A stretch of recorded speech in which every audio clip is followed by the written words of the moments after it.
Okay. All right, you Zionist pig, let's get this started. No. Hell yeah. So basically, hi. Nice to talk to you again. We've been in some Aw. debates.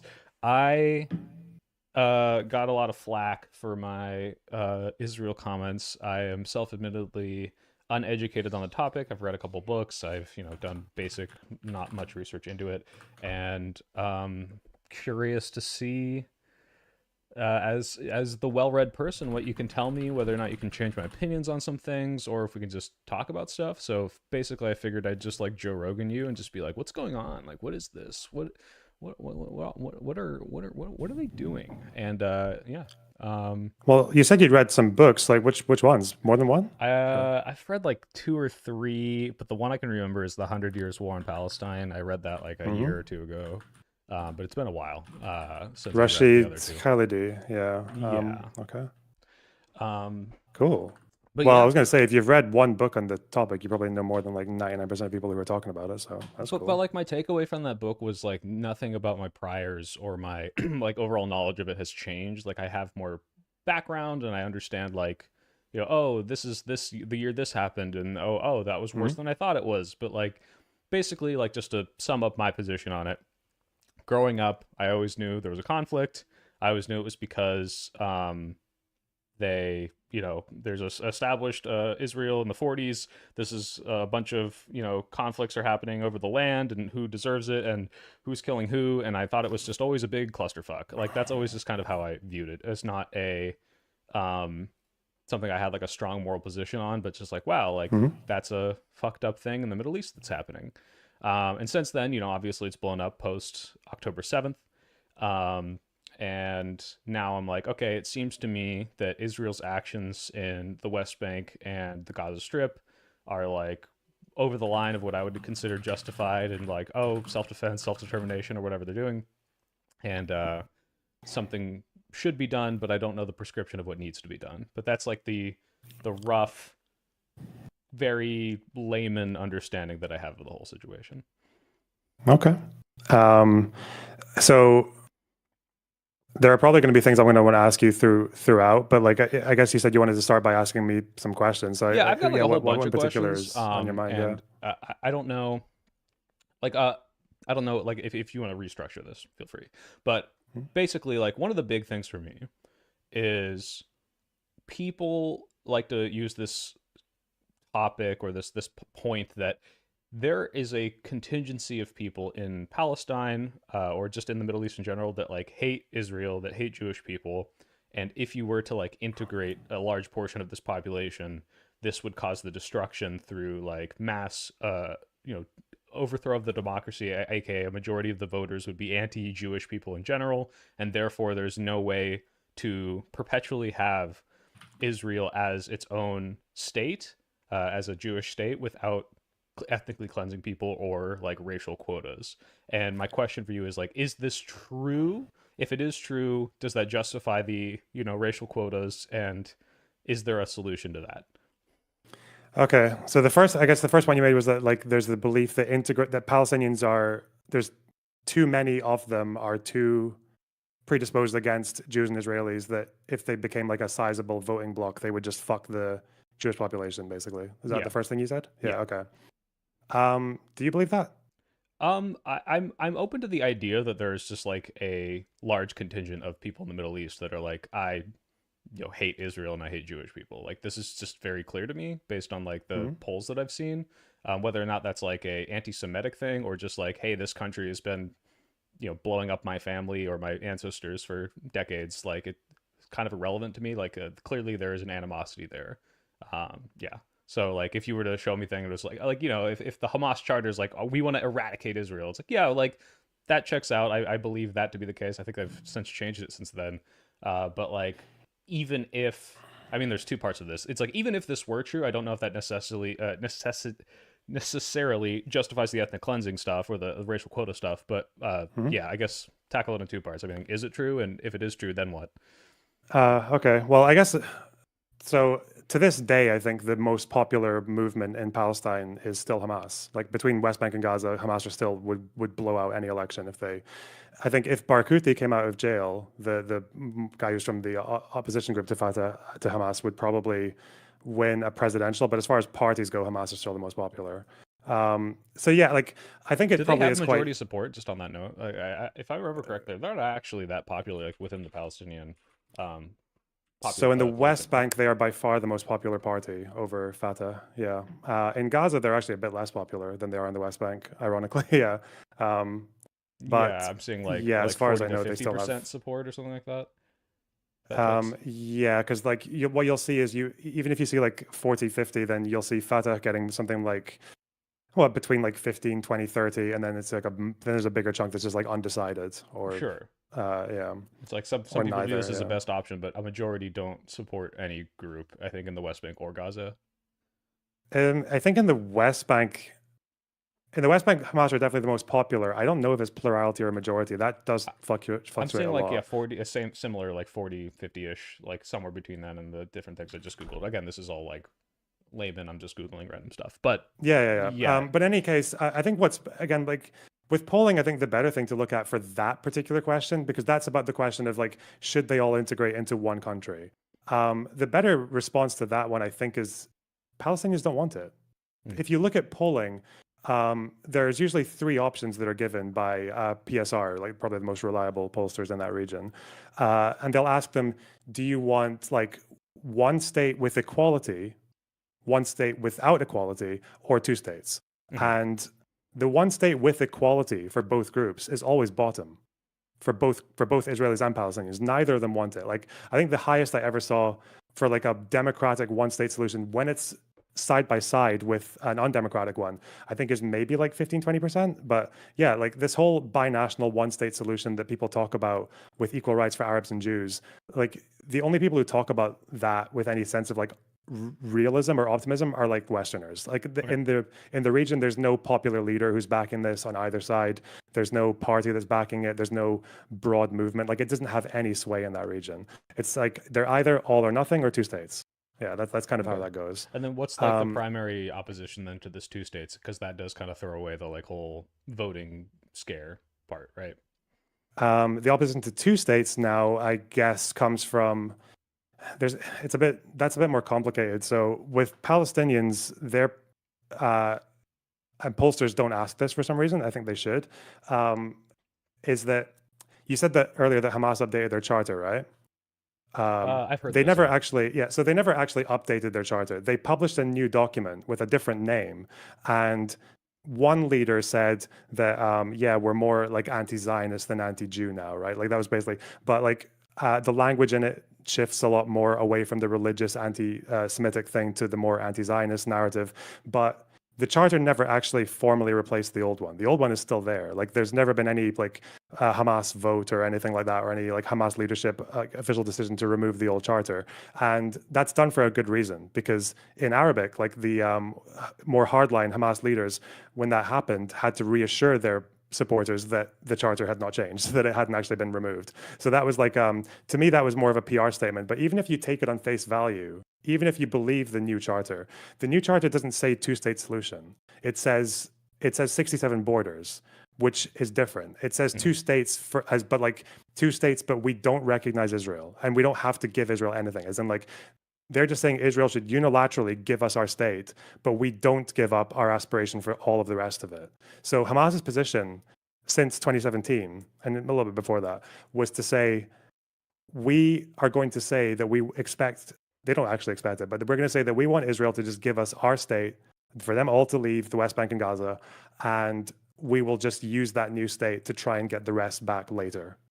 Got it. Um, and I don't think I ever see enough Palestinians getting asked a question of like, do you want two states for now, or do you want a two-state solution? As in, like, do you want two states and then the conflict is over? I have never, that's the bit I've never really had a good answer to about what they actually want with regards to that question. Um, Israelis obviously don't want two states because they believe that they used to in the 90s and 2000s, but now they basically believe that any bit of land they ever concede to places where there are terrorist organizations anytime they give up that land, then that land comes back to bomb them with rockets and cross-border attacks, right? So they'll say, well, we left Lebanon in 2000, we went all the way past wherever the UN wanted us to, and then Hezbollah just used that territory to stockpile 200,000 rockets and to cross-border operations and things like that. We left Gaza in 2005, and then Hamas got elected like a year later. So that's kind of their narrative. And then obviously they believe that if they give the West Bank up as two states, then they think that that's going to be a territory that's 16 times the size of Gaza, where Hamas are the most popular party. And if they just give that up without any assurance on the other side, then that land will also get used as a springboard for like an October 7th style attack like Gaza was.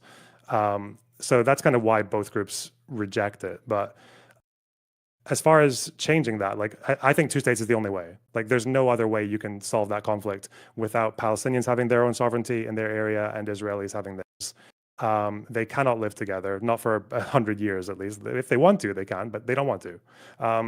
And they can't live in what's happening now, where you have settlers constantly harassing and humiliating Palestinians in the West Bank, with Gaza being used as a military base by Hamas, and then Israel coming and responding in the most insane, like disproportionate way possible, and thinking that the only way to deal with Hamas and their tunnels is to bomb the entire thing to oblivion.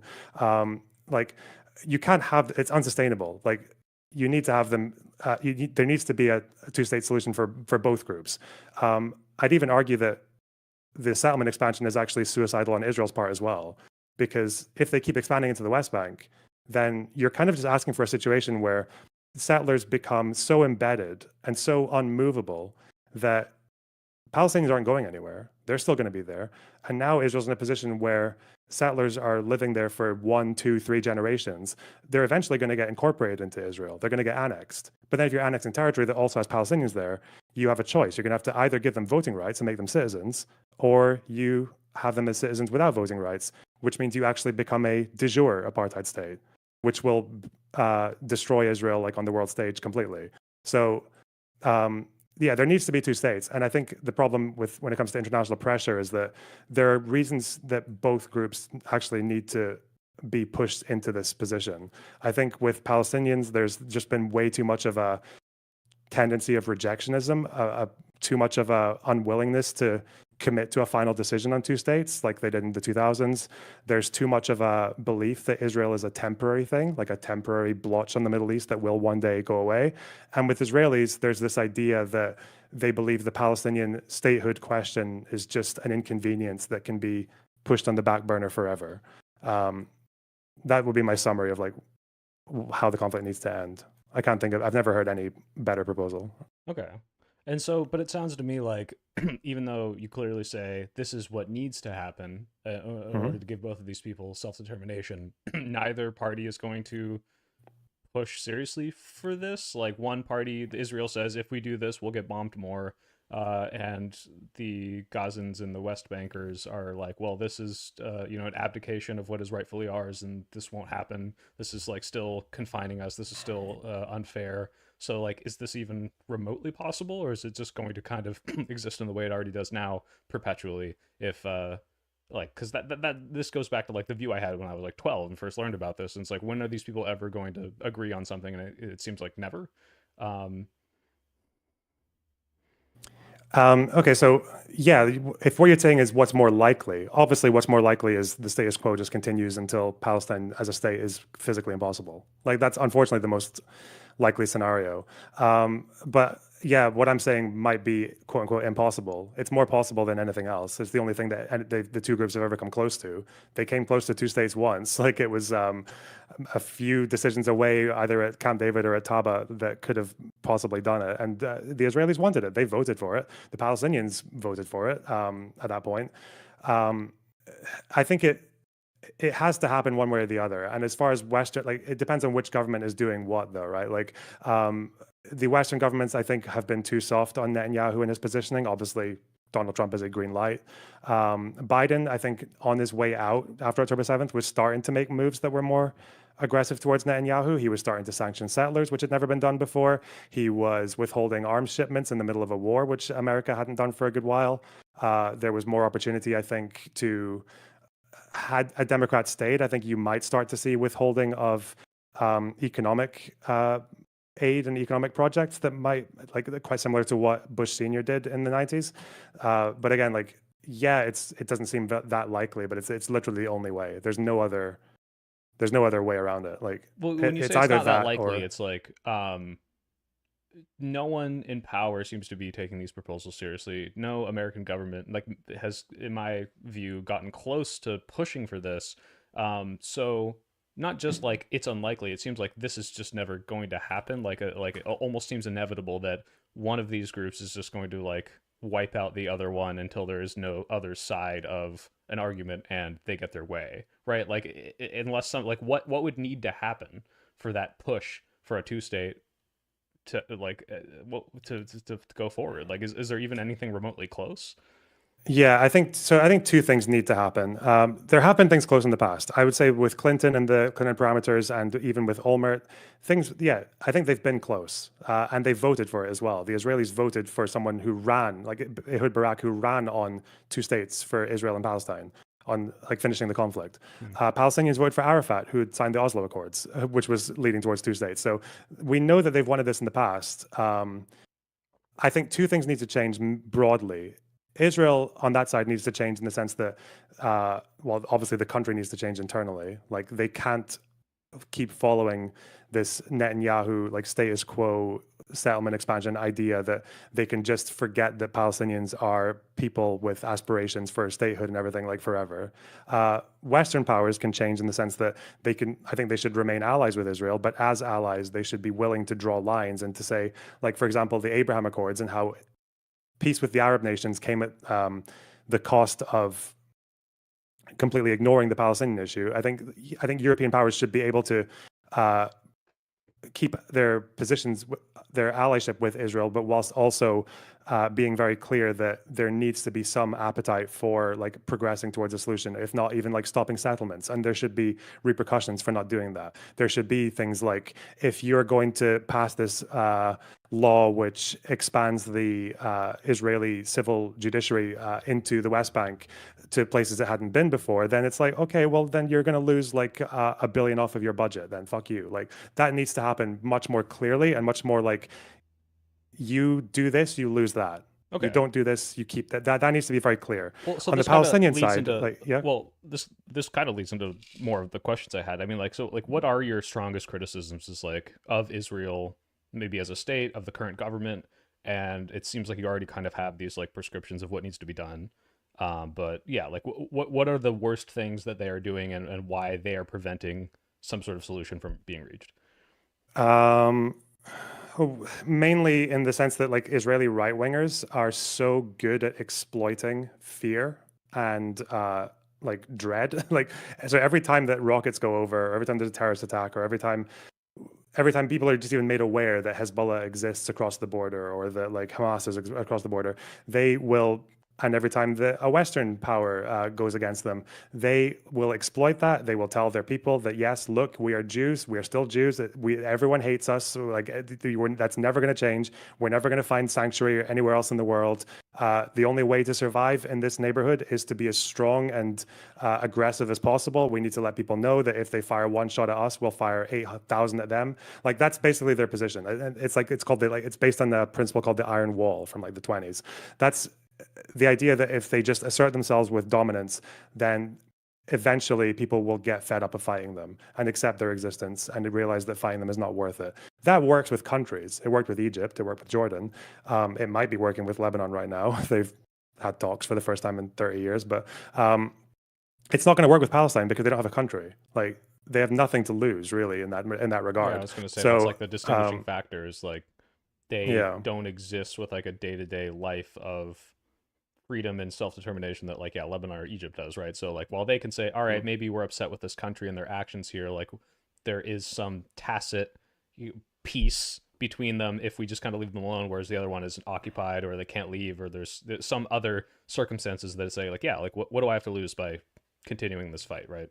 Yeah, so they're in a position where where with Israelis as well, I would say that Israel's actually in a similar position to America to a very different degree, but like they are being taken over by like far right people who don't really care that much for like a lot of these like liberal democratic principles that the country was like on paper was built on.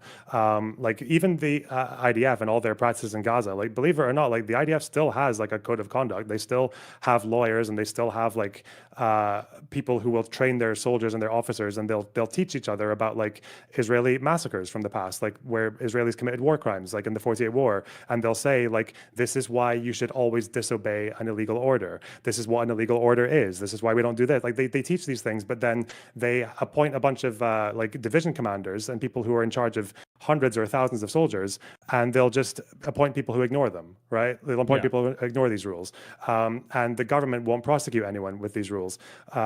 So you get the problem. You get this issue where they are just kind of like abandoning so many of their like principles that they claim make them like the more democratic Western like party country in the Middle East, and it's all built on this idea that they think like the Palestinian problem can just be pushed on the back burner forever. So I think the left needs to like for internally they need to the left needs to win that argument. They need to win the argument that you have two choices. Either you're going to annex this territory, Gaza and the West Bank, in which case you have 5 million people added to your population who you apparently don't want, and you become actually just an apartheid state by your own rules, by your own stated rules, or you separate and you have two states. And they need to understand that like this is like the only dichotomy that they're ever going to have to deal Oh, with. give me a sec. You just cut out after only.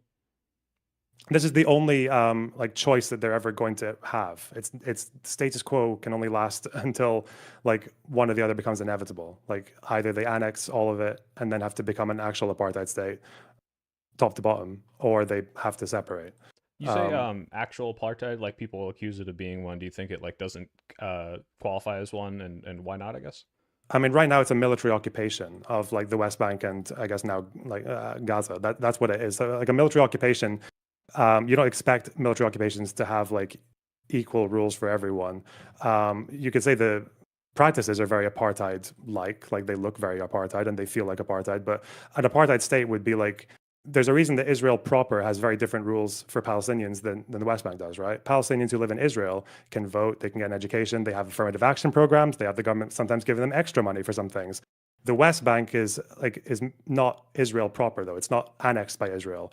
Actually, most Israelis don't want to annex the whole West Bank. They want to annex bits of it maybe, but like, so when I say actual apartheid, I mean if Israel actually starts to say we're making all of this our country, well then now you're saying it's not an occupation anymore. Now it's this is Israel. Like Ramallah is Israel, Nablus is Israel, but the So it people seems in like here a don't have distinction voting without a rights. difference, right? I mean, like obviously, yes, under military occupation, you're gonna have different rules, but like if the people within are living as if it was an apartheid state, regardless of why that rule is being implemented because of military or because it's a country that says this is just the rules basically when there's no war going on, either way, they're feeling the consequences of that. So like does that distinction really matter, or like there's like a moral weight, and we're going to get into like the definitions and like Mhm. behind the moralism behind definitions, like why does that matter, that it's the occupation and not an actual apartheid state or whatever, right?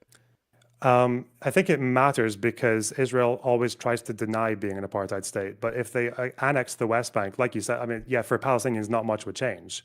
They'd still be under the same rules, and they'd still have the same apartheid experience they've got right now. Right. But Israel, as a country, can no longer say we're not an apartheid state. Like, because people who defend Israel, like right now, or even I would say this, I don't think Israel's an apartheid state. I think what they're doing in the West Bank is akin to apartheid. But if they actually go ahead and annex it and say, even according to our own rules, this is ours, then well, now you're just becoming the thing that you kept claiming you're not. Like, So so it's they're just doing like it de a jure as well as de facto. right, like but That's what I mean. I'm saying like like de right, facto like the becomes de jure. consequences Yeah. for the like you said for the civilians are pretty much no different, but it gives the Israeli government like a cover of like, well, technically we're not, this isn't our state, but like is that just for what, negotiating tactics, or to just kind of like leverage that if someone says, hey, you're doing a human rights abuse here, and it's like, well, it's not our country, we're not doing this as a prescription of our laws, we're doing it based on an occupation and an ongoing war. Is it like what is the reason for that distinction if ultimately it matters not at all to the civilians whether or not it is technically apartheid or not? Well, because it matters to Israel, because obviously if Israel annexes the West Bank, they have to bring in their entire, because right now there's like there's there's like a different administration, like there's a different institution that is that takes care of civil administration of the West Bank. Like it's divided into, like the PA controls some areas, and then there's joint control in Area B, and then there's Israeli in Area C. If all that goes away, then on one side, like the reason Israel, you're asking me why Israel doesn't just annex all of the West Bank? No, no. Well, I'm not asking that. I'm Or just asking like why, when if you were to push back and say, well, technically it's not an apartheid state because blah blah blah, occupation here, it's not part of Israel. Sure, I understand the distinction. My question is like, why uphold this distinction when it seems to like the ultimate worth of that term is okay, that people see that other people are being treated differently because of who they are, right? And people want that to stop. Is it the Israeli government withhold or upholding that distinction to say, well, because we don't want to, like, if we were to go in and annex it, then we would have to classify it that way. Sure, I understand why they don't want to, but why does that definition even matter in this like why case? do I? I mean, it doesn't actually matter that much to me. Like the buzzword, like I'll call what happens in the West Bank apartheid like all day. Like I don't give a fuck. But like like why I would say that Israel's not an apartheid state now is because like I want to be able to call it something different when it does something different, which is annexes the West Bank. Like if they actually go ahead and say themselves, yes, we are going to make all of this Israel, but not everyone who lives in Israel and is born in Israel will be an Israeli citizen and have Israeli voting rights. Yeah, I want to call that something a little bit different to what they're doing now. Also, the reason I guess I don't commit to like it's all an apartheid state or like one state reality right now, I get is because whenever I hear people using that term, I feel like they're using it to try and push the apartheid solution to Israel, which is like the South Africa solution, which is it should just become one state with equal rights for everyone. But then you get into the problem we came to earlier, which is that, well, no one in there wants that. So I just think it like, but again, to me, that's like the semantic part to me, like is not really as important to me. I just don't really care that much about it. Okay. I'd rather just talk about like the things Right, that are right. going It depends on. on like why people are calling it that, and this will kind of lead into the next question. But yeah, it's like if it is definitely an apartheid state, then you're saying this because you necessitate a one state solution, or you think, hey, equal rights for everyone, and this might not be the best solution given whatever party wants in that area. So I understand that. But then I guess yeah, moving on. I mean, like, so the whole conversation of like, oh, is it a genocide or not? Like, some people say, well, technically, based on X definition, it doesn't meet this, therefore. Whereas I look at it and I say, okay, I see people being cleansed from their homes. I see the intention of the government to push out populations, and whether or not you call that the same thing as the G word doesn't matter as much as this is what is ultimately happening to these people, and I think something needs to be done about it, or like the government needs to be held accountable. How do you view that distinction of like, is it a genocide? Is it not a genocide? What necessitates that?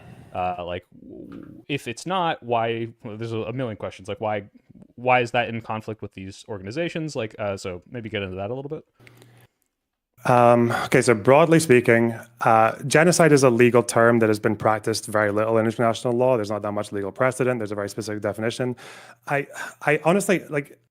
Personally tried to get as far away as possible from like going into this because I think these categories are supposed to be there for people who already know and already agree on the facts. They're just talking about like how should it. They're talking about like umbrella terms. So if I want to talk about Stalin putting all of the Crimean Tatars on trains and sending them off to Uzbekistan or whatever, well, we'll just say well the ethnic cleansing in Crimea, and then most historians will know exactly what I'm talking about. I don't need to talk about the details.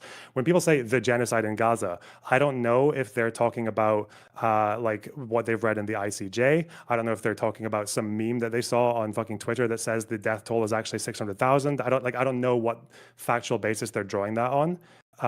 And to me, it just like it doesn't actually help the conversation that much at all. I think it's a kind of like a fruitless debate to go into like the legal aspect of like the genocide convention. I mean, I'll do it for its own sake, I guess, but like um, let's say I think most people understand this though. Like to me, the way I see the word genocide being used in Gaza is I see it being used as a shortcut to maybe not everyone not agreeing on all the facts. I think I see it as people like using it as a thought terminating cliche. I think I see people using it to purity test. Like I just don't think it serves that much value the way it's being used. And I think you shouldn't need to get a concession on like a particular Oh, legal sorry, you cut term. out for me again. Shouldn't need. Yeah, you shouldn't need to get a concession on a particular legal term to like have a discussion or to see where someone stands on an issue, right? Yeah. And everyone knows this, right? If you were grilling someone who's you suspected of being an anti-Semite or a neo-Nazi, you would maybe ask them about the Holocaust, and you might say, well, how many Jews died in the Holocaust? You wouldn't say, did the Nazis commit a genocide? That's usually not your instinct, as Right, far as like I whether know. or not you Right. would call the Holocaust a genocide is irrelevant to how I view it morally, what should be done, how the people who committed it should be seen, and yeah, like that. Yeah, and you might even be giving the Nazi an out, right? Because he might say, yeah, of course the Nazis committed genocide, but in his head he's like, they actually only killed 200,000 people, like the Red Cross meme or Or the whatever, intent right? was there, but they Yeah. didn't do anything. Yeah, Yeah, yeah. Or they yeah. might be actually referring to the Slavs, but not the Jews. Like the Jews, it was all self-defense or some bullshit. Yeah, like that's what they would. Yeah. So I think it's better to just go into the facts of what's happening. Uh, Okay, so yeah, then I that's why I mean, don't really care for that. I agree with the like semantic argument, but then if we're going into the facts, why do like so many international communities call it this based on their definition? Why do so many people oppose said definition?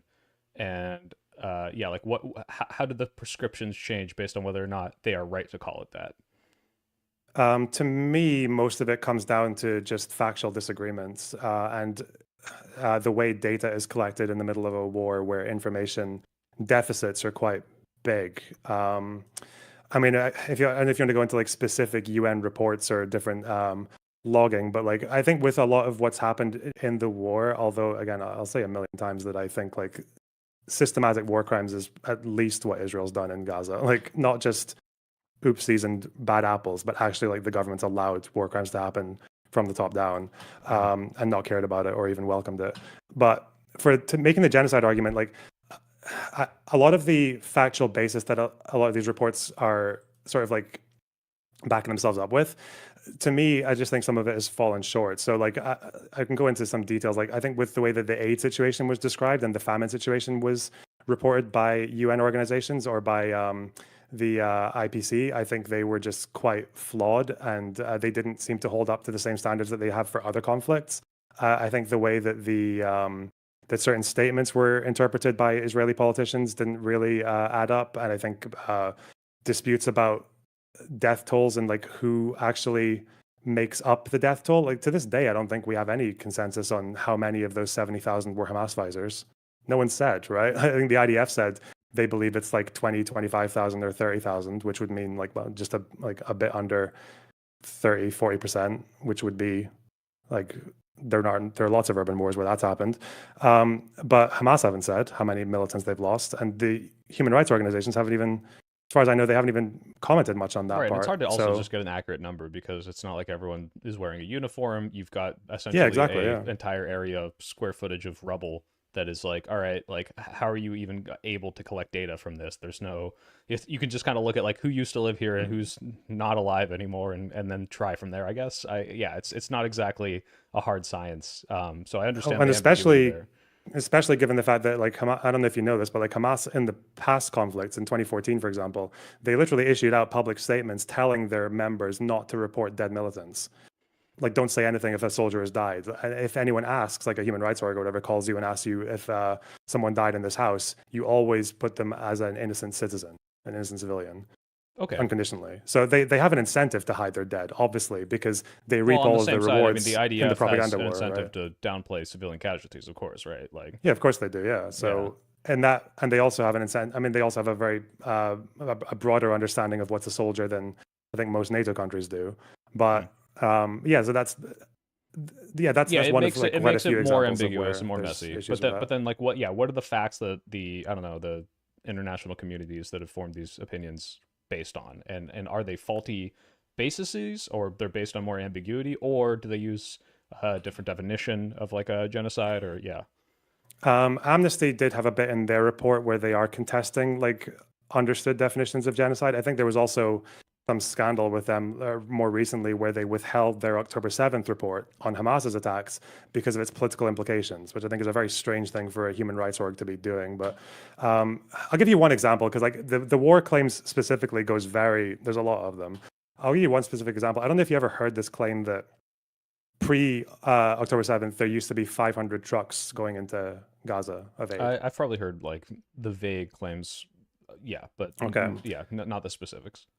So that's never been the case, especially when they're talking about when they're comparing it to the amount of food trucks that are going in post October 7th. So the 500 trucks thing basically comes from like a poor stat of before the war, aid trucks would only go in on weekdays. And it would include not just food and shelter and everything else, but it would also include like building materials and electrical equipment and concrete. And after the war, the only trucks that were going in were aid, tents, food, water, etc., some fuel trucks. But then what people did was that they took the average of aid trucks before then on the weekdays, called that the daily, excluding the weekends, and then got this number that sometimes on some months looked like closer to 500, if even that. I think even then it was more closer to 300. But then after the war, they would use the 500 number to compare it to the number of food trucks going in afterwards. So when they were only going like 50 or 70 or 100 trucks in a day during the war, they would compare that to the 500 number, which included mostly not food, and then they would make it look basically like every Palestinian was getting like a fifth or less than that of the food that they needed, which would imply that that's why I think famine is imminent was a line that I first read in like October 16th or something. And it was a lot of it was based on that assumption that just Israel was not allowing enough, like even a fifth of the amount of food that they need. But now that the war's over and the number of like malnutrition related deaths never got close to what would be needed for like the definition of a famine even by the IPC, then it looks like that was just completely overstated, and they were that was like just poor data that is contradicted by the UN's own numbers. Well, then I'm curious, like when people are using what you might call overblown or hyperbolic numbers to define things like a famine or a genocide, like what about the Israel-Palestine conflict is unique in such a way that like they would be willing to jump to conclusions that you think might be preemptive compared to any other similar conflict? Like, why is this the one where you think the facts are being obfuscated in such a way that the international communities would say, it's a genocide, but only because I'm basing it off data that is apparently misreported or overblown? I mean, I can't speak to every single human rights org or like the UN, but I can speak to some parts of it maybe. With the UN, it's easier to explain because like, what is the UN? The UN is just all the countries like voting on things, like to put it in the most crude way possible. But a lot of these countries, or even most of these countries, aren't even democracies. And 50 plus of them are very, very anti-Israel. Like they're part of like a bloc almost, like a voting bloc. So depending on the way that the Human Rights Council works and the way that countries are cycled in and out, we had a period, I think, not less than 10 years ago when Iran was heading parts of the Human Rights Council. Like, why? That doesn't make any sense at all. Like, what position do they have to comment on the human rights of any country, really, given what they do? Like, to their own people, let alone other countries. But so when the UN Special Commission that does a lot of these reports on Israel-Palestine was appointed, it was a particular time when the anti-Israel voting bloc was just like quite big, and they gave them like a really, really broad mandate, much more than any other human rights inquiry has into any conflict, to talk about to do reports on Israel-Palestine, an indefinite mandate, which also doesn't seem to happen for other Human Rights Council appointees. And then they appointed 3 people, one of whom went on a podcast to talk about how he believes that Jews control this, to complain about Jewish control of social media. Another person who was supposed to be like an impartial judge reporting human rights in the region was a BDS activist. So I can see there where just like there are voting blocs that are just very against Israel, like usually in the Middle East. And they can get together and use the UN as a kind of weapon against Israel. And countries that don't need the UN as much, like America and all that, just don't really apply the same I'm willing to believe pressure. there's like bias in such places with the UN, but like when I'm looking at like the international community, like all of them combined, like is there such a like to me it does sound almost like schizo conspiracy, like everyone just hates Israel so much that's why they're willing to accept not as credible facts and evidence as to whether or not this necessitates a genocide, right? Like is this the case with literally every single organization that's come to that conclusion, or like because the UN is like plausible to me, but it can't be. The more organizations that declare it, and then I start to say, well, now I don't know. Like it seems. Well, think about where the UN gets this information from. right? That matters as well. Like it's not just I don't think it's you can just explain it because of like anti-Semitism and like the Muslim voting bloc. That I think that explains part of it, like a good part of it, but it's also the fact that the amount of information that's allowed to come out of Gaza uh, comes from citizens in Gaza who live in a closed society where Hamas still dominates, and the IDF whose their information is like military intelligence, right? So they're not going to share that stuff with just like with random international like lawyers and things like that. Like that's not really no military would do that like in the middle of a war. They might do it afterwards in a trial, but they're not going to do that right in the middle of the fighting, especially if one of the people writing a report is like a BDS activist or has been. Like, yeah, of course they wouldn't do that. But the information is actually quite limited. So although there's loads and loads of different reports, the information pool that they're drawing from is actually fairly small. So when they want to talk about famine, for example, they might do analyses where they sample different communities in Gaza. They talk to families. They get like measurements of like arm circumference or child malnutrition, and they get these numbers. But it wouldn't be the first time that a population has given inaccurate information or is drawn from inaccurate samples to make broader conclusions because of like the closed society that people in there live in. Because if you are living in Gaza in this war and you tell human rights organizations something that Hamas doesn't want you to hear, doesn't want them to hear, then you're in trouble. You're fucked. So there's all incentives on the other side, right? Because Hamas controls a lot of the economy in Gaza, and they control a portion of the aid as well. So, like they're the government. So yeah, you are in a position where the information that each of these orgs is getting is quite limited. So I don't think it's like this really broad body that's just getting like that's just all coming independently to different conclusions. I think they're just drawing from a very small sample of information. And the way that Hamas operates is I think they've made it a big part of their strategy to utilize the humanitarian situation to their benefit. And in some cases, I think that's meant report everyone who dies as an innocent civilian. So it doesn't matter if it's the UN or Human Rights Watch or Amnesty, whoever calls that person, they're all going to get the same answer. It's not like they're going to betray like Hamas for a different one organization over another, right? Yeah, but then my question is like, then what sources do you trust if it seems like you're incredibly skeptical of numbers that are being used by these like organizations? Like, let me try to present this like as a layman. I'll see some news article and it says like, oh, based on the what is it, the IPC, 600,000 people are in catastrophic food insecurity. I say, well, that sounds awful. That sounds like we're on the verge of a famine. And then you go at in that and you're saying, I'm skeptical of this, or you're just like, let me make sure this is right. The IDF says this, the Gazan Authority says this. I question based on the history of the Gazan Authority, or like who are you trusting in order to come to these more skeptical or rejecting the claims that are made by some of these organizations, and like why should you trust them over other organizations? In some cases, sadly enough, you can just use the UN's own data. Like, there's been a few times where, say, with aid trucks, there are two big organizations that would count aid trucks going in daily, right? One was UNRWA, the refugee association that is UN funded and is largely made up of local workers in Gaza. And then there's also COGAT, which is the Israeli body for aid to the Palestinian territories, and they would publish daily numbers for how many trucks are entering the Gaza Strip.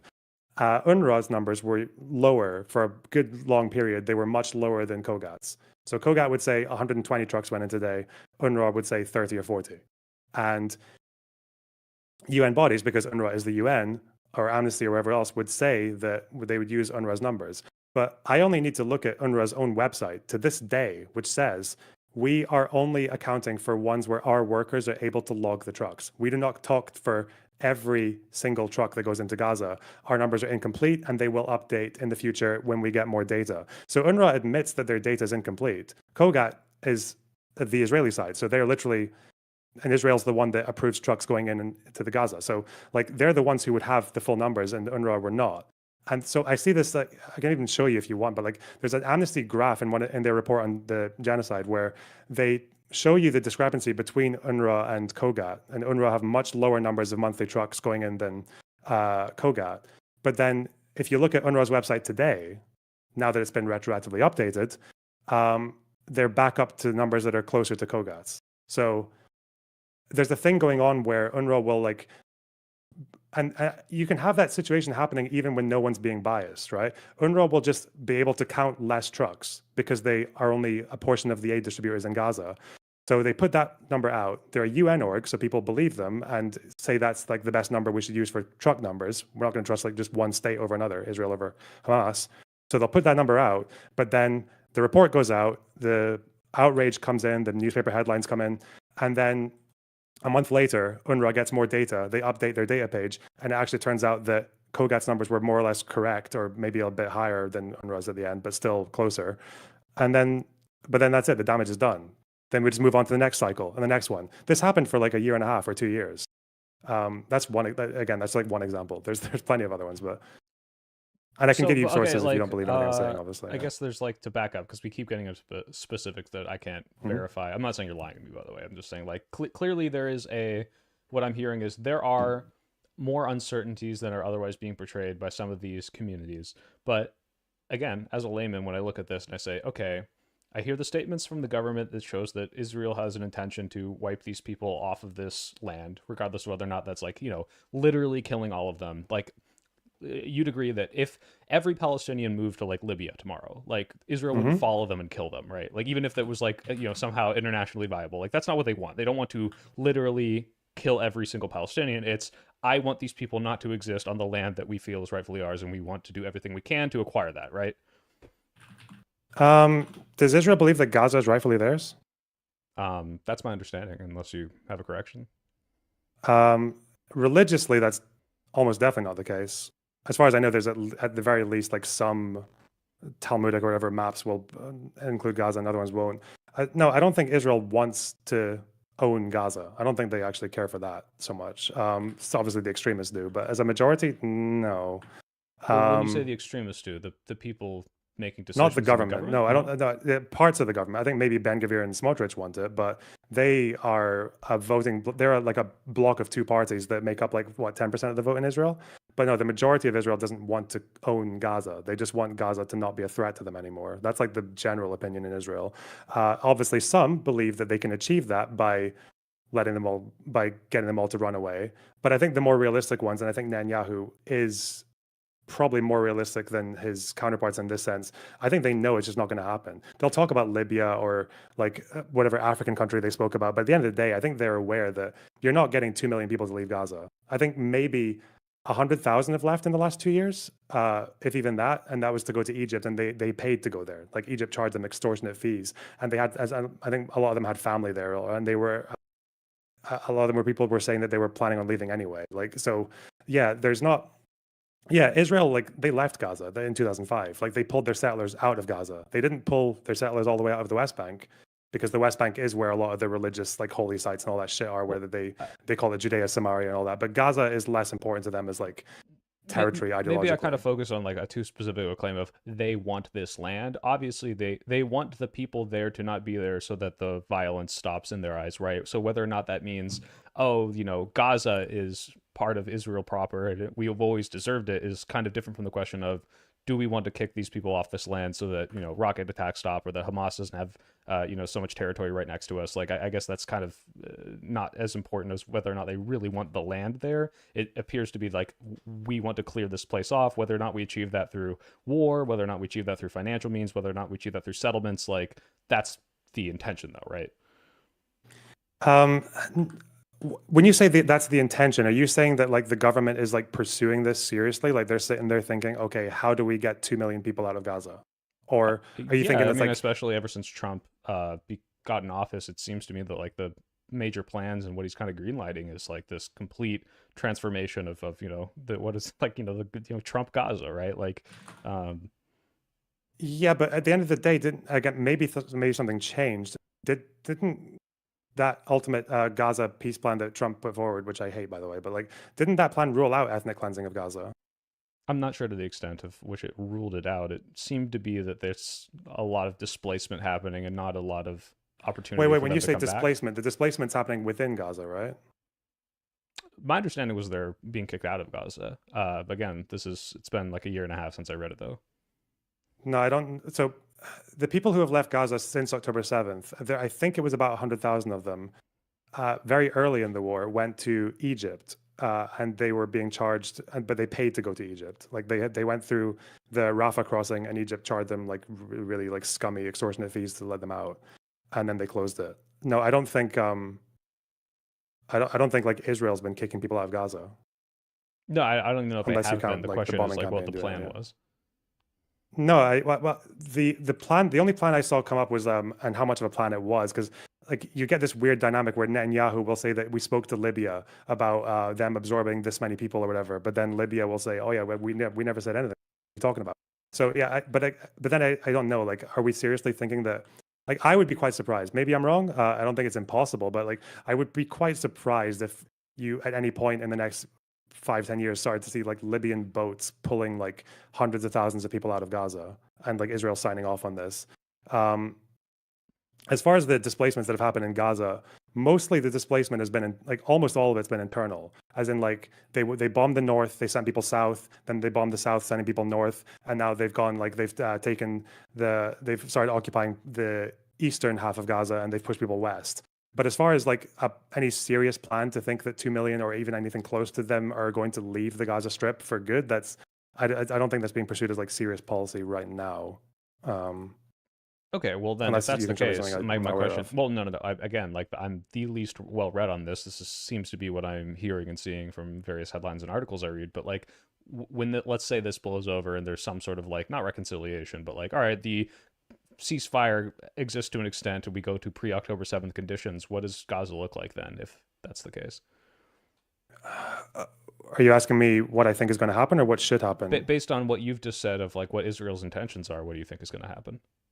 Um, Again, I think it's probably worth pulling back and just thinking about like for most Israelis, not like for the extremists or whatever, but like for most Israelis who have politically fluctuated a lot in the last 20 years, they went from two states to this, right? Like in 20 years. What do they want? Like, I don't think they care what happens to Gaza so long as Gaza doesn't attack them. I think that's where most of them are at. Like if Hamas's strategy had been to not fire a single shot at Israel for 5-10 years, then Israeli leftists who advocate for two states or whatever, they would come back onto the political scene like immediately. They would easily gain support, and the Netanyahu blockade, whatever Ben Gvir Smotrich types, would go politically extinct. Like they would not have a leg to stand on. I think what people miss is that they try to ascribe like other motives to be the primary one, like oh they want it for religious reasons or they want it for ideological reasons. No, generally, like it seems to be, given how Israel's made peace with other countries, it seems to be that if they're not attacked, then they're happy to if they feel safe with it, they're happy to let territory Well, go. yeah, but I think that's like presupposing something, which is like, yeah, okay, maybe they don't just like want Gaza for some like obscure ideological reason, but they necessitate that they are going to keep getting attacked with the Gazans here, right? It's like, oh, well, if they just didn't attack, but they know they will be, therefore we have to move forward with the knowledge that that is how Israel views it. Not as, well, as long as they don't attack, like then we won't do anything. But it's like, okay, but they have kind of accepted the presupposition that they are going to be attacked from Gaza, right? So like then what? Yeah, well, okay, so this is where we're going to come back to the earlier part of our conversation when we were talking about what needs to change. And I think I gave a pretty long spiel about what needs to change on the Israeli side and the Western side. This is also where this conflict can't end without changes in the Palestinian side as well. And I think this is probably where a lot of the Western people tend to lose me, because it's like, oh, they're the underdogs, like they're responding to rough conditions or like horrible situation. But at the end of the day, Hamas's strategy failed. The dominant Palestinian way, ever since '48, has always been a failure.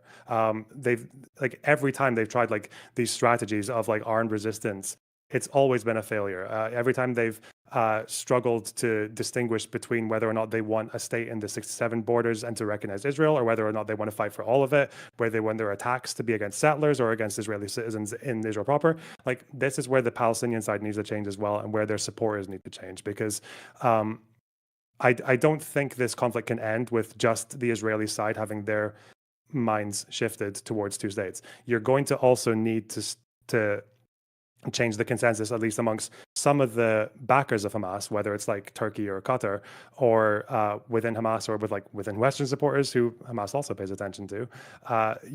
This idea that Hamas's strategy has brought anything other than destruction, shit, and war, whatever. Like then that cycle is going to continue.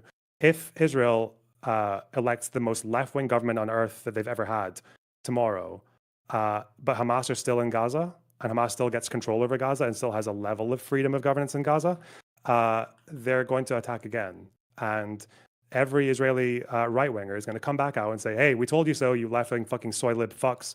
We're going back to blockades, we're going back to security, we're going back to bombs, fuck you. And then the left-wingers lose the argument. Do you disagree with anything I've said there? Or? Well, you said a lot. I mean, I wouldn't necessarily know for sure whether or not I can like say, well, factually you're wrong, or I disagree. But like, yeah, it does seem to be the case that Hamas is committed to a greater plan of like conquering Israeli territory than just we exist and we don't hurt each other. But again, I guess this is getting more into the like, oh, how you move forward here. When I'm still kind of stuck on like the genocide thing and like how it's viewed from the Western perspective.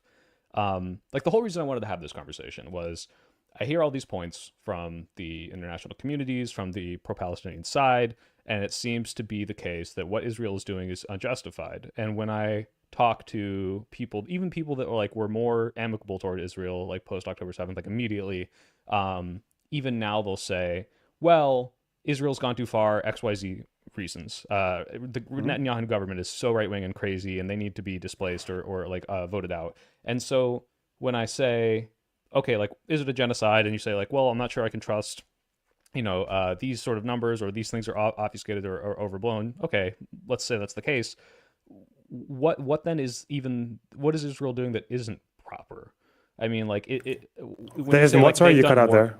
What are they doing that isn't proper? And like, what like are they doing war crimes? Like, is it ethnic cleansing? Like, or it seems like they don't want to ethnic cleanse. Like, I'm getting a lot of mixed messages here, and there's a lot of information being spouted. Again, this is due to the fact that I have not read on this, but like, I'm a bit confused about like, what would you say like the most legitimate criticisms of what the government is doing now, and why is that illegitimate based on the way you've described the Hamas intentions?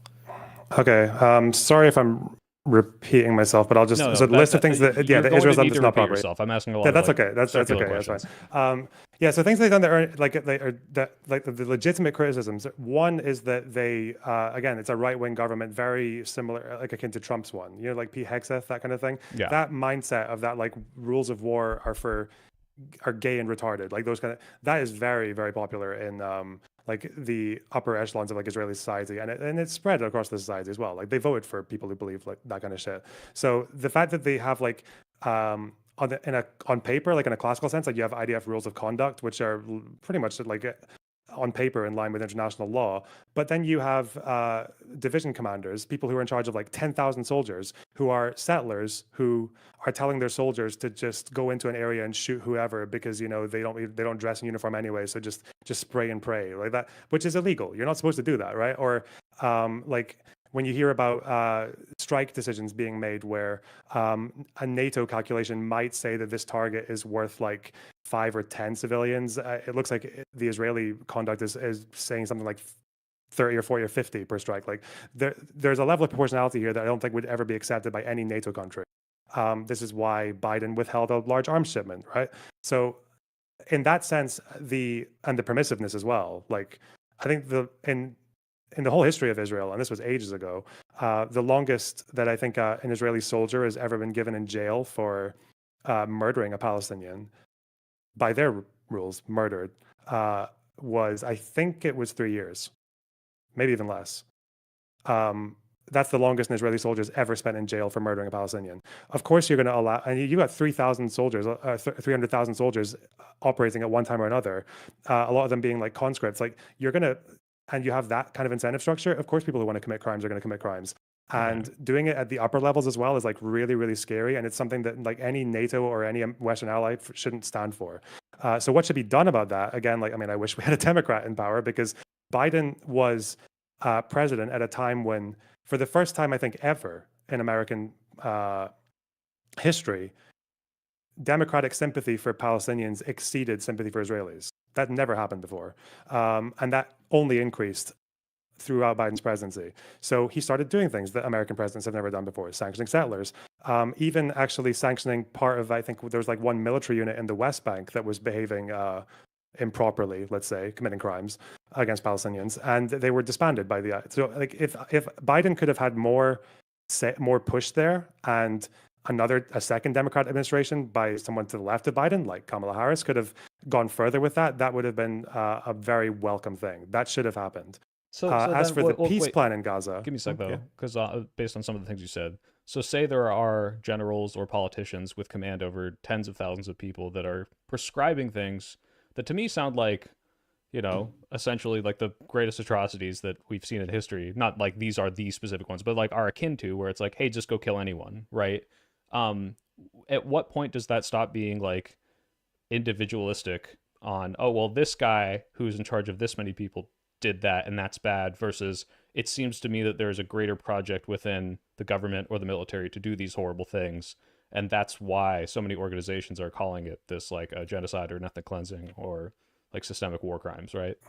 Well, the interesting thing is that I don't think I've seen human rights organizations use that argument that I made, because they try to They argue that are they it's like oh sorry, I thought you stopped talking. they try to argue that it's like a top-down decision-making thing, or they try to argue that it's because of the aid distribution, or like it varies. But like what I'm saying points more to maybe not so much like genocide with like your special intent, but more a system of just not really giving a fuck. I think like ambivalence to war crimes is very different from actually going out there and seeking to massacre and like murder people for its own sake. Like I think there's a difference between someone saying like, "Oh, there's a gunshot coming from this building.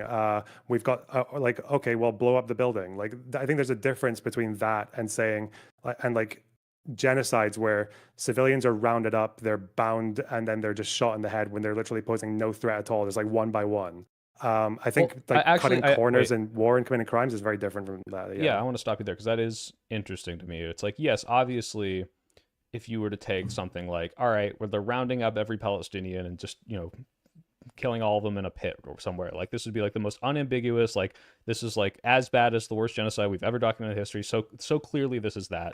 But when you're talking about this like ambivalence where the government or the military leaders or whoever are making these decisions or ignoring these violations are saying, I care so little about this population that I'm willing to ignore what I guess you use numbers that are like, 1.5 times as many casualties, twice as many casualties as like what would normally be allowed in these situations. Like if the ultimate conclusion is this population of people is irrelevant to me, and like that I don't view them as like the same kind of humans as I view my own people, like at what point does that cross the line of like, all right, this might as well be considered the genocide if we're killing these people? Or is it specifically because you think that G word conflates or points to the kind of things you talked about of rounding people up, where it's like, well, we shouldn't use that because now we are ascribing those moral prescriptions to it?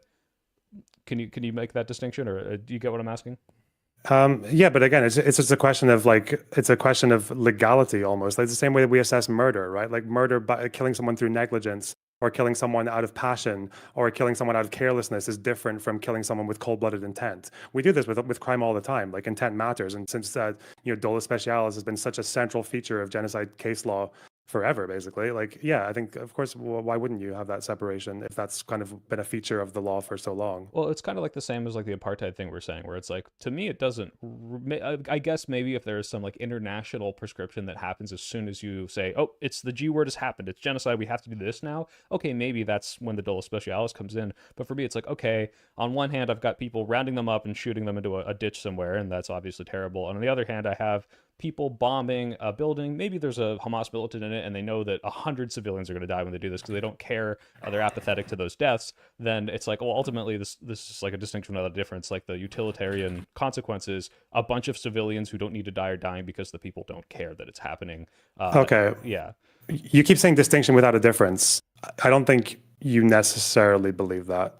If the Israeli government was like, I want to kill Palestinians, we're not talking about Hamas, just Palestinians, and he communicates that to the war cabinet and they send it down to the IDF, would there be 70,000 dead in 2 years or 700,000 dead in 2 years? Right. So obviously, I recognize the difference of like, yeah, if the explicit intention was kill every Gazan, you're gonna see a bigger Not even difference kill there. every Gazan, but just kill them, right? I can't remember the way that the initial Nazi communiques were when they were sending people into Poland, but it was like you go into a village and you kill all the inhabitants, you kill the inhabitants, right? Or like Right. you go into an area, the soldiers might like stand, but and this population like don't take prisoners and things like that. Like it's very like it doesn't have to be kill them all, but it has to be like it's giving a broad mandate to just like kill civilians, like generally, not like we're going to Sure. aim for terrorists and however many civilians come along with it, fuck them. Like it's not like that, but it's that's why I think it's different. That's why, No, I given acknowledge Israel's there's like like obviously firepower, like degrees yeah, to of course, this. Yeah, yeah, but but that's why the intent matters as well, because you're saying it's a distinction without a difference. I think an Israel that wants to commit genocide is not killing 70,000 people in 2 years with their firepower. They're not spending the amount of money that they did on precision weapons and like guided missiles and the like millions of phone calls and text messages and like staying on the phone with someone for 2 hours to make sure they've cleared a building before they bomb it. They're not doing any of that. They're just going to use probably like a fifth of the weight of tons of bombs and just sweep the place, and that's it. Boom, done. And right. then Like I'm like saying obviously there's a degree to this that could be severely worse. So sorry, when I say distinction without a difference, I don't mean this is the worst it could possibly be. What I'm saying is that a level of negligence that you've described in their actions are akin to like essentially saying, yeah, this population is irrelevant to me, casualties are irrelevant to me. I mean, I've heard the statements of, you know, like how many Palestinians is like one Israeli life worth, right? And it's like, okay, like if you're going to treat this with a level of negligence that caused this amount of excess death, regardless of if the intent is I want to kill every Palestinian, it seems that there is a degree of excess death and negligence that is causing just ethnic cleansing by virtue of how you're doing it, right? but we have other words for those things. We have war crimes. We have I don't doubt that some unit somewhere in a year or two's time will have come out to have committed crimes against humanity. Like yeah, we have other words for these things. I don't know why everyone has to like rush to the worst one, or to the one that hasn't really been applied to this kind of behavior like in the past. Like yeah, usually the term genocide has been limited. Like the Bosnian War, I was they going to say, I was actually going restricted to it compare to it to that. I was going to Srebrenica, ask. not to the entire. Yeah. So yeah, I know like vaguely about the whole Kosovo, Albania, Serbia thing, but like when you say they restricted it, how do you mean? As in, like, I think it was the European Court that said the whole war was a war of genocide, and the ICTY, the International Tribunal, said that the Srebrenica massacre itself, that 3-day massacre of like 7 or 8 thousand people, that was genocide, but the general war campaign was not. That's why I think there was never really a conclusion on whether or not like Milosevic committed genocide, right? Or whether it's Really? I like thought that the was. I Kristic and mean, Mladic. maybe I all my friends and knowledge from this comes from people that are Albanian and Kosovian. I don't even know Kosovar. Kosovar. Yeah, I should know that. I'm fucking stupid. They told me this. I thought it was like pretty unambiguous that Milosevic was genocidal. I mean, Not is this legal, not legally. He was never just not found. There was legally? no final judgment. There was because he died, but also because even after he died, like there was they had plenty of proof of the intent when it came to Mladic and Kristic, I think it was the generals who were talking about like getting digging equipment to come in to dig the holes and talking about how they're gonna avenge the Serbs for what the Turks did to us. Kosovars aren't Turks, but you know they Yeah. were. Yeah. So, but yeah, no, Milosevic was not legally found to have committed, like, to have been genocide, like, to So have yeah, committed if he genocide. wasn't Yeah. legally found, I guess that's like kind of more to like my question originally, where it's like, okay, like clearly some degree to this was genocide, where they're like going out and wiping out civilian populations, and we can't prove that the intent, enough intent to show that the guy who orchestrated this did it, but and only a few thousand people died, I think overall in this genocide. It wasn't like a complete wipeout, but like so then what's the point of saying it is or isn't there, right? Like and like if anyone were to come up to me and say the Bosnian genocide, and I would be like, well, you're just talking about this region, right? I would say like, no, I know exactly what you're talking about. I know exactly the Hmm. consequences of what you're talking about. And like, if I would apply this to Israel Palestine, I wouldn't have this level of like scrutiny for the people saying it. Hey, it's a genocide. It's like, yep, pretty much. I understand why you're saying it and the degree to which you mean that, unless they're prescribing this as like a Israel wants to kill every Gazan, which I don't think most people use that term to mean that, but maybe you're having different No, it conversations. doesn't have to mean they want to kill every Gazan. To have like a special intent, like a specific intent with an action to, like, as in, like, I think the standard they use is the only reasonable interpretation of what they're doing is to achieve just killing this national group, right? So that's why. So if another reasonable interpretation is they find Hamas like to be perfidious and they don't want their soldiers to hesitate, so they tell them not to hesitate. That wouldn't be like that's another reasonable interpretation, right? Like it doesn't have to be a good interpretation, but it can be like you can interpret it to be that way, and that's where their mind was going. But like if we're talking about taking what they're doing and like having that negligent attitude to war crimes and saying, well, like that might as well be genocide, then well, you can do that if you want. And I wouldn't be surprised if the ICJ ends up doing that, honestly, given what I've read about their previous statements on it. But so even if they decide that though, and we decide that the genocide is going to broaden to include that negligence for civilian death at a systematic level, well then, okay, but then you're also including so many acts that we used to previously not call genocide into that. Then everyone in World War II committed genocide, right? Britain did when they bombed Hamburg and Dresden. Fucking Hamas, every Hamas attack ever has been genocidal. Most of Fatah and what they've done with their attacks would have been genocidal. Like every Assad genocidal, maybe even HTS at points might have been genocidal. ISIS, almost they did commit genocide. Hezbollah, definitely genocidal. Like Well, hold on. So you're broadening it to include on, like, absolutely the Hamas everyone, part, right? but like I think even the first example, I might take issue with the idea that like, oh, what we did in Hamburg, like it wasn't like I don't even know like to what extent war crimes were defined back in World War II, but like these kind of like total war campaigns of bombing entire countries was just like the basis of what every country did in every single war at that point, right? Like that's what every country was doing to each other, which I think is not as comparable as to say like, you know, I might even agree Hamas's actions in Israel are genocidal, especially based on their charter of we want to literally wipe these people out and kick them off their land, right? Like, but the Hamburg thing I think is a pretty big difference. Not exactly. What they called it strategic bombings. Like those civilian bombings, the firebombing, they were controversial at the time. Even Sure. there was hesitancy before doing it. I think it was the Soviets in the case of Dresden that were like literally like they were begging for it to happen because they didn't want to face like they wanted to soften the ground before going in. And I think at the end of the war, Churchill, when he was literally thanking like every fucking part of the military for their contribution to the war effort, he left out Bomber Command because it was so controversial. So no, that did stand out at the time as well.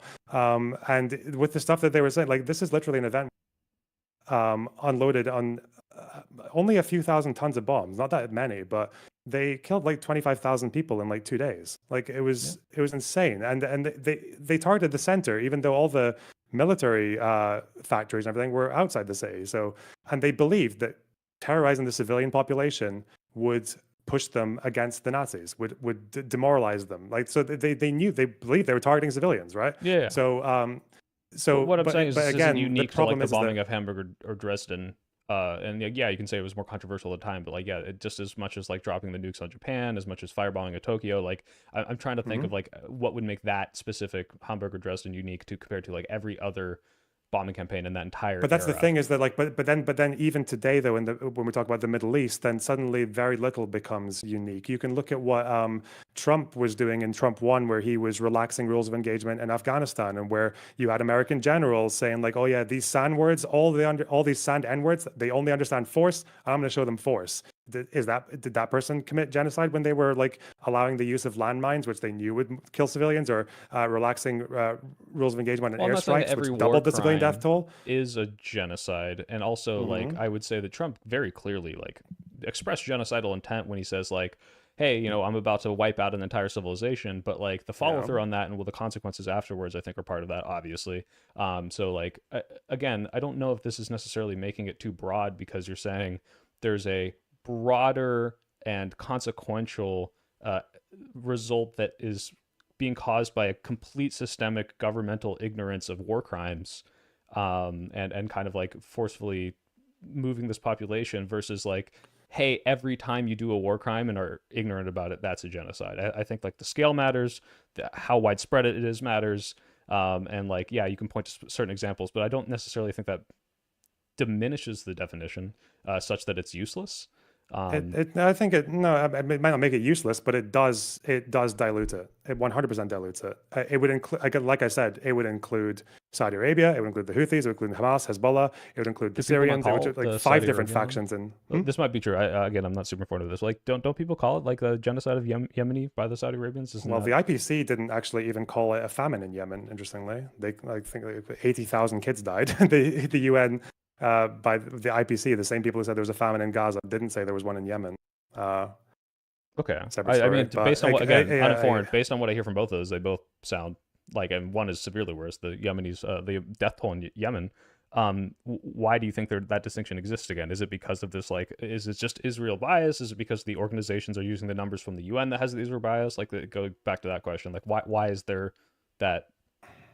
I think in that case, the IPC was making maybe a similar mistake that UNICEF made in the 90s. There was a time in the 90s when most people thought that the sanctions on Iraq had killed like 500,000 Iraqis through starvation because of similar methodologies with interviewing families on child mortality and malnutrition. It turned out that the data was just being inflated because of like the directions of Saddam Hussein's government, and retroactively all that, since people got access to Iraqi documents and they found out the life expectancy hadn't changed all that much at all, but to this day, I don't know if you've ever heard people tell you this, like, I know there are a few lefties online who still believe this, that like the US sanctions or the international sanctions on Iraq killed like 1 million or 500,000 Iraqis. It wasn't true. It didn't happen. I don't know about the sanctions. I just know about like the death. But yeah, toll I think total. I think it's a similar thing where you've got a closed society, a very limited access to information, and a situation where you just have like, yeah, it does seem to be the case that humanitarians, I don't even necessarily fault them for this, like they have to say something, like they have to go with whatever the best that they've got. But it seems that the best that they've got, I don't know if it was influenced by Hamas or the field workers on the ground were being biased, or like maybe they only had access to clinics, and clinics are going to overrepresent people who are malnourished, and they applied that to the broader population. Like there's a few like hints of to what happened there, but like I have not really gone too deep into why I think that bias exists in every part of the international organizations. I've just read enough of the reports to know that it does exist. That's all I can tell you. Right, because like when I hear that, it's like, okay, there's at least some bias. I'm even willing to accept that, but like I guess is your this is my perception of what you believe, and tell me if this is wrong. That it's like, I mean, or if you take like the worst thing that like a chatter might say, it's like, oh, Zogbox is like, saying like he trusts Israel over every international community. But like, is it more that you see flaws in their analysis and therefore you're more skeptical of it, or that you kind of like you're like waiting for that criteria to be met, and then you're like, okay, now I'll call this a genocide because I haven't seen definitive proof of X. Yeah, well, I mean, I see them making the same mistakes over and over again, and I see Hamas, an organization that is amazing at propaganda and terrible at fighting war. So they know that they can. I see Hamas basically exploiting the methods of these like rights organizations. That's probably what I'd put it down to more than anything else. They're exploiting like I'll they're give you a very reporting it in clear such a way example they of it. know that the rights organizations Yes. will misinterpret. Yes. Okay. We know, like, so there's a cycle that happens ever since the first war with Israel and Hamas in 2008. Hamas will hide their deaths. They'll hide their losses. They'll say they're civilians. They'll tell people to say they're civilians. And then the rights organizations, Goldstone Report was an example of this, will go by the standard, which I think is a good standard if you're a rights organization, is they'll say, if there is doubt, they're a civilian. If we don't know what their status is, we're going to say civilian until we're shown otherwise. Because assuming the opposite would be like extra liberal with the definition. Yeah, of course. Yeah. So Hamas, all they have to do is raise the doubt. They can just, we'll just fight out of uniform. We'll just integrate our civilian with our military institutions. The IDF are not going to share their intelligence with people from outside of their country. Like they're not going to show they're working to like a UN reporter. So then the UN basically has the best information they can get. And then it looks like the IDF targeted a bunch of civilian institutions. I think in the first case, it was like police stations, for example. And then it's only a year or two afterwards when Hamas needs to court their own population and remind their own population that they're the ones who are fighting for Palestine and they're the ones who died for Palestine. Then they'll publish their losses, which you can find on their website. And it turns out like the IDF numbers were quite close to Hamas's, usually a bit higher, but not that far off. And that's happened. I've seen this happen by looking at Hamas's own data from for at least like 3 or 4 different conflicts. And it's starting to emerge very slowly now with this one. So, but that's not a human rights organization doing anything wrong. They can't go into Gaza. They can't they can survey the population, but the population is in a dictatorship, a very brutal dictatorship of Hamas. So they're limited with what they can say to people on the outside. The IDF doesn't want to share intelligence. Human rights orgs have the best information they can get, which is doubt. So they're going to assume civilians. And then a year and a half later, when all the press has died down, Hamas actually admits their losses and no one cares. Okay, I think that's so happened since 2008 easily. I'm going to try to summarize what you said. Tell me if I'm getting something wrong. People who are upset and calling this a genocide are relying on human rights organizations. Human rights organizations are relying on numbers that are with a high level of uncertainty because they're coming from a confined and war zone that has not a lot of information coming out that might have misrepresentation in it, and therefore they are being very liberal, and a lot of bad things and war crimes and stuff could be happening there, but the level to which it meets the genocide might be obfuscated by the fact that these facts are very muddy, and therefore people who are calling it a genocide are basically in a more of a moral gray area, or like a level of uncertainty that isn't as confirmed as you think it is.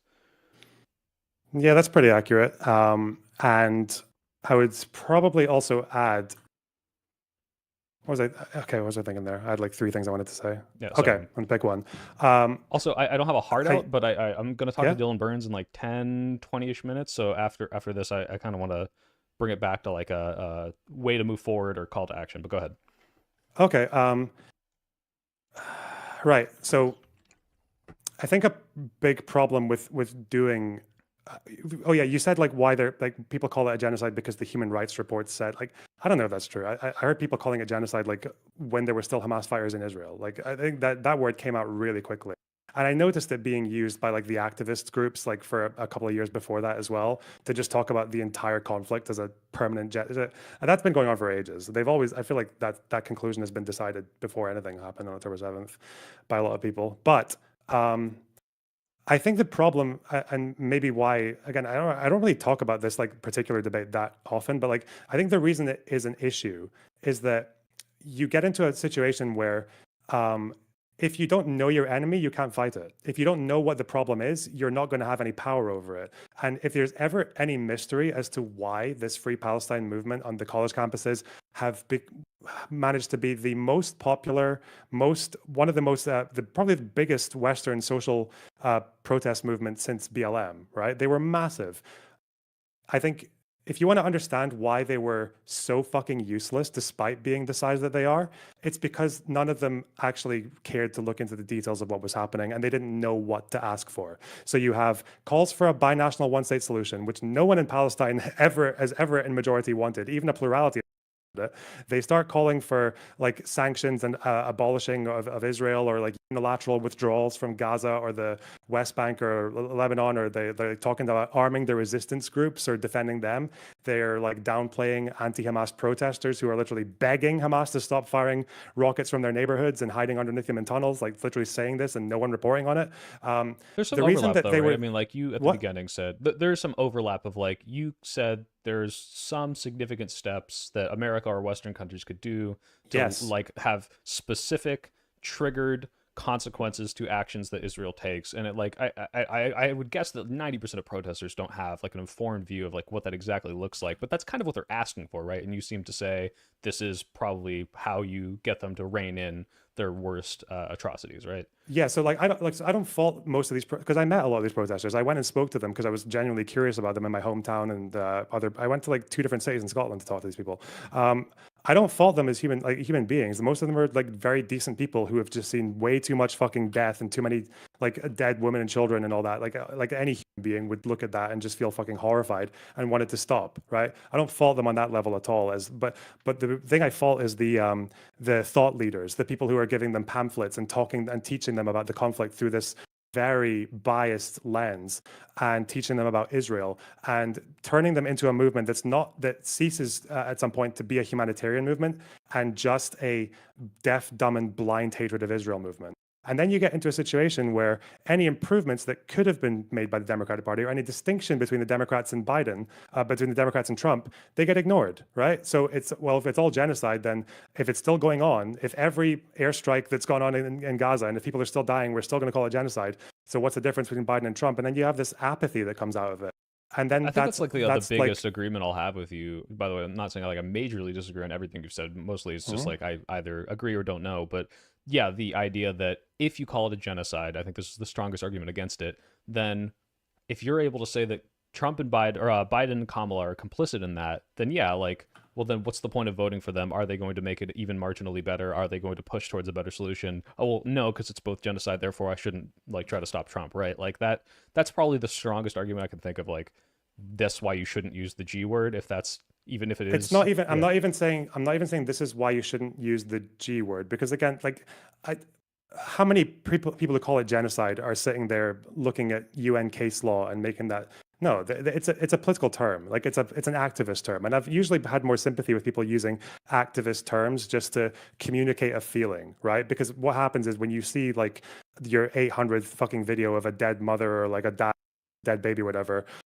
Yeah, no, of course you're going to want the most, like the strongest word to describe that, to match to that feeling, because otherwise, like someone trying to say, well, maybe not genocide, maybe more a war crime, well, then suddenly you're like, oh, what, so this isn't that bad, and it becomes like more of a moral argument than anything else. But as far as, but what, it's not so much about the G word thing, but it's more just about like understanding like where like just getting a better understanding of the Israel-Palestine conflict in general and over the facts of the situation in general. Because I think what happened with like all of this maximalist language and maximalist perspective is that, yeah, like I said, like, and you were saying as well, I was going to talk about like forgetting that distinction between a party that can actually listen to demands and make differences versus one that can. So Biden, for example, sanctioned settlers for the first time ever from a US president. They hadn't done that before. He withheld weapons, which were resumed on week one by Donald Trump, right? That those like, it was like 2,000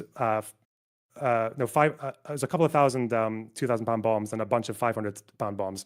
They were paused by Biden. They were resumed by Trump. All the sanctions on settlers were removed by Trump. Trump was the one who initially recognized the Golan Heights and the Israeli sovereignty over all of Jerusalem.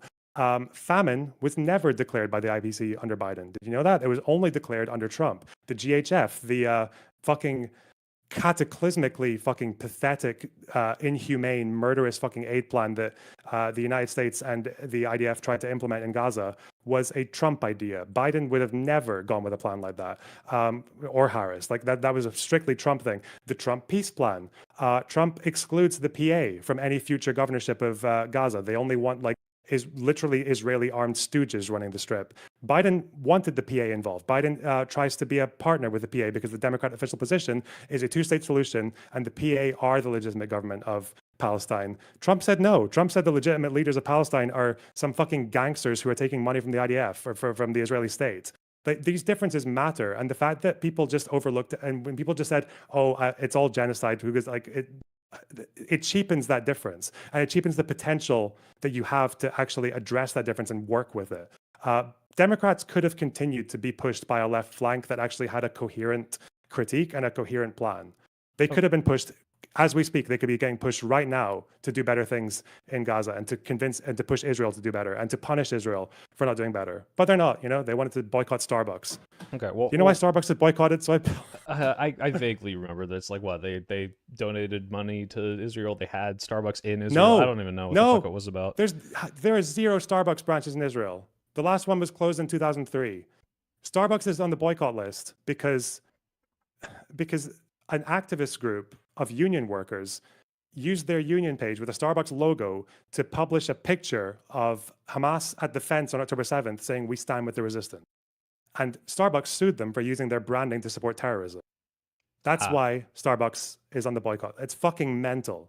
Like, yeah, you have to know what you're talking about to be an effective political movement. I don't know. Fuck. Sorry. okay. I'm not shouting at you. Well, Just no, it's okay.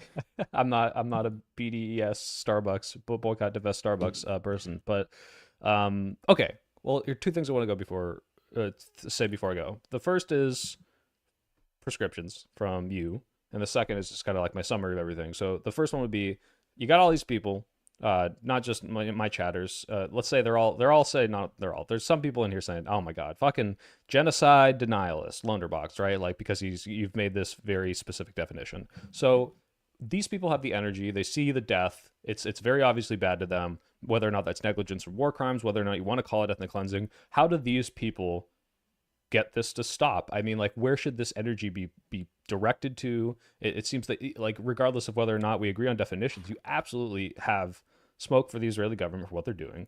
You think they need to be sanctioned in certain ways or held accountable by other governments. So how do we move forward with that as activists in this country, as people who are going to be voting? Like, what should these people be directing their energy towards? Obviously, it's not sitting outside Starbucks and telling people not to buy it.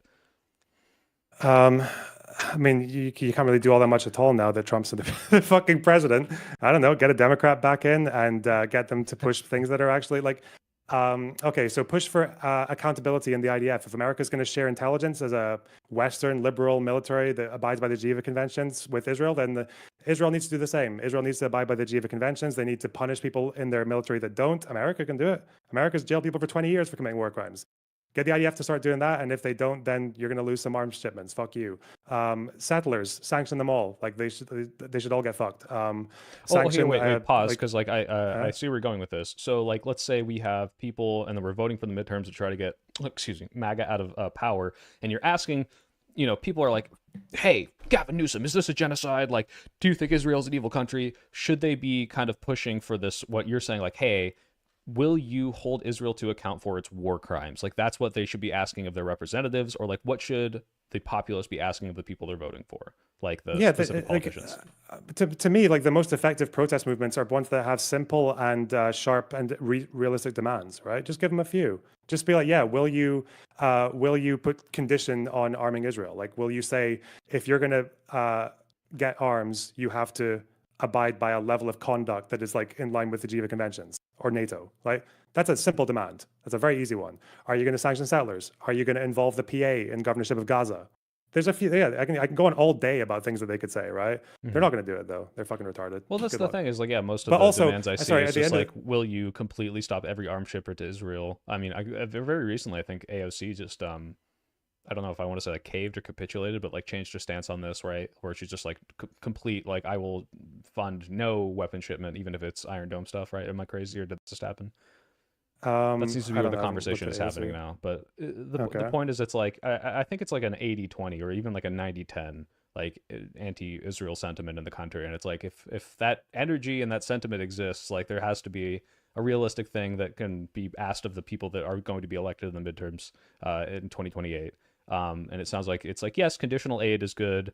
Holding Israel to account for war crimes is good. Geneva Convention upholding is good. International law upholding is good. And that, I think, is a way to move past the like, oh, if you don't call it a genocide, like you're a genocide apologist and you're justifying everything Israel does, which is like, again, if you just look at this conversation, people might have smoke for the things you say, but it's so clear what your intentions are. I don't see how you could obfuscate that as, oh, this guy wants Israel to keep doing what they're doing. So, yeah.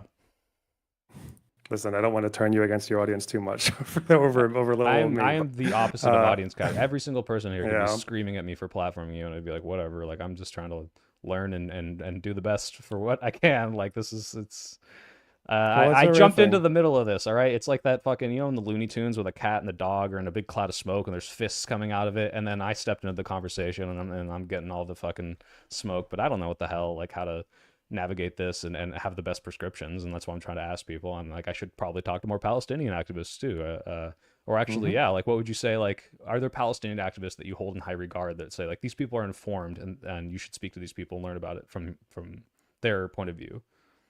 Well, yeah, I can give you a list that's like 10 or 20 names long just off the top of my head if you want. Even like, well, actually, someone who criticized my views on fucking genocide actually just recently. His name's Beast Process. Me and him disagree on a lot, but he's like a very smart person and he's well intentioned and he'll teach you something that's different from what I've told you. So yeah, yeah, you should. I would say him. I would say. Um, again, like that Ahmed Khatib guy, again, different perspective, but he's pretty decent. If you want, like, a lot of these Palestinian politicians would talk to streamers as well. Yeah. Hanan Ashrawi is someone who has spoken to. She was part of the peace process back in the '90s, and she spoken to a few fairly small creators. She's a really interesting person because she was involved in peace talks through the early '90s as well as the late '90s. She's been involved in a lot, and she still is. She still talks to Israelis about this or that plan going forward. Um, who Actually, else oh was? wait, hold on. You cut out after forward. Sorry, this is like a tech issue on my end. after Forward. Oh no, that I was saying who else? Who was fuck, there was a name that even the guy that wrote the 100 Years War, Rashid Khalidi, he would talk to Oh people, yeah. yeah, maybe I should definitely try to set that up. Oh, also, Yeah, maybe past that second step, step three, I'd be willing to facilitate a debate with you and someone else if that's something you're interested in. I depends don't on know. who. Well, yeah, and I'm sure you've done this a lot. Like again, I'm just now stepping into this after just vaguely understanding it from various sources. Well, here's my summary. Like what I wanted to accomplish, and I'm not going to attribute this to you because I don't think it was accomplished, but not because you didn't do something right, but more of it's just a very messy situation. Like I got a lot of heat when I said things like, I'm anti-Zionist because if Zionism is something that necessitates ethnic cleansing, then I don't think it's justified to do it just because of the atrocities committed by Jews. And people said, well, if you talk to people that are more informed on the situation, I think you wouldn't have that opinion. Do you think there is some, this is going to sound like condescending, but like magical set of facts or words in a certain order that would have me change that opinion? That Zionism necessitates ethnic cleansing. If Zionism necessitates ethnic cleansing, then I don't think it's justified, or I am anti-Zionist. Oh, that's a really, this is why I hate fucking buzzwords, because I have no idea what you mean Zionism.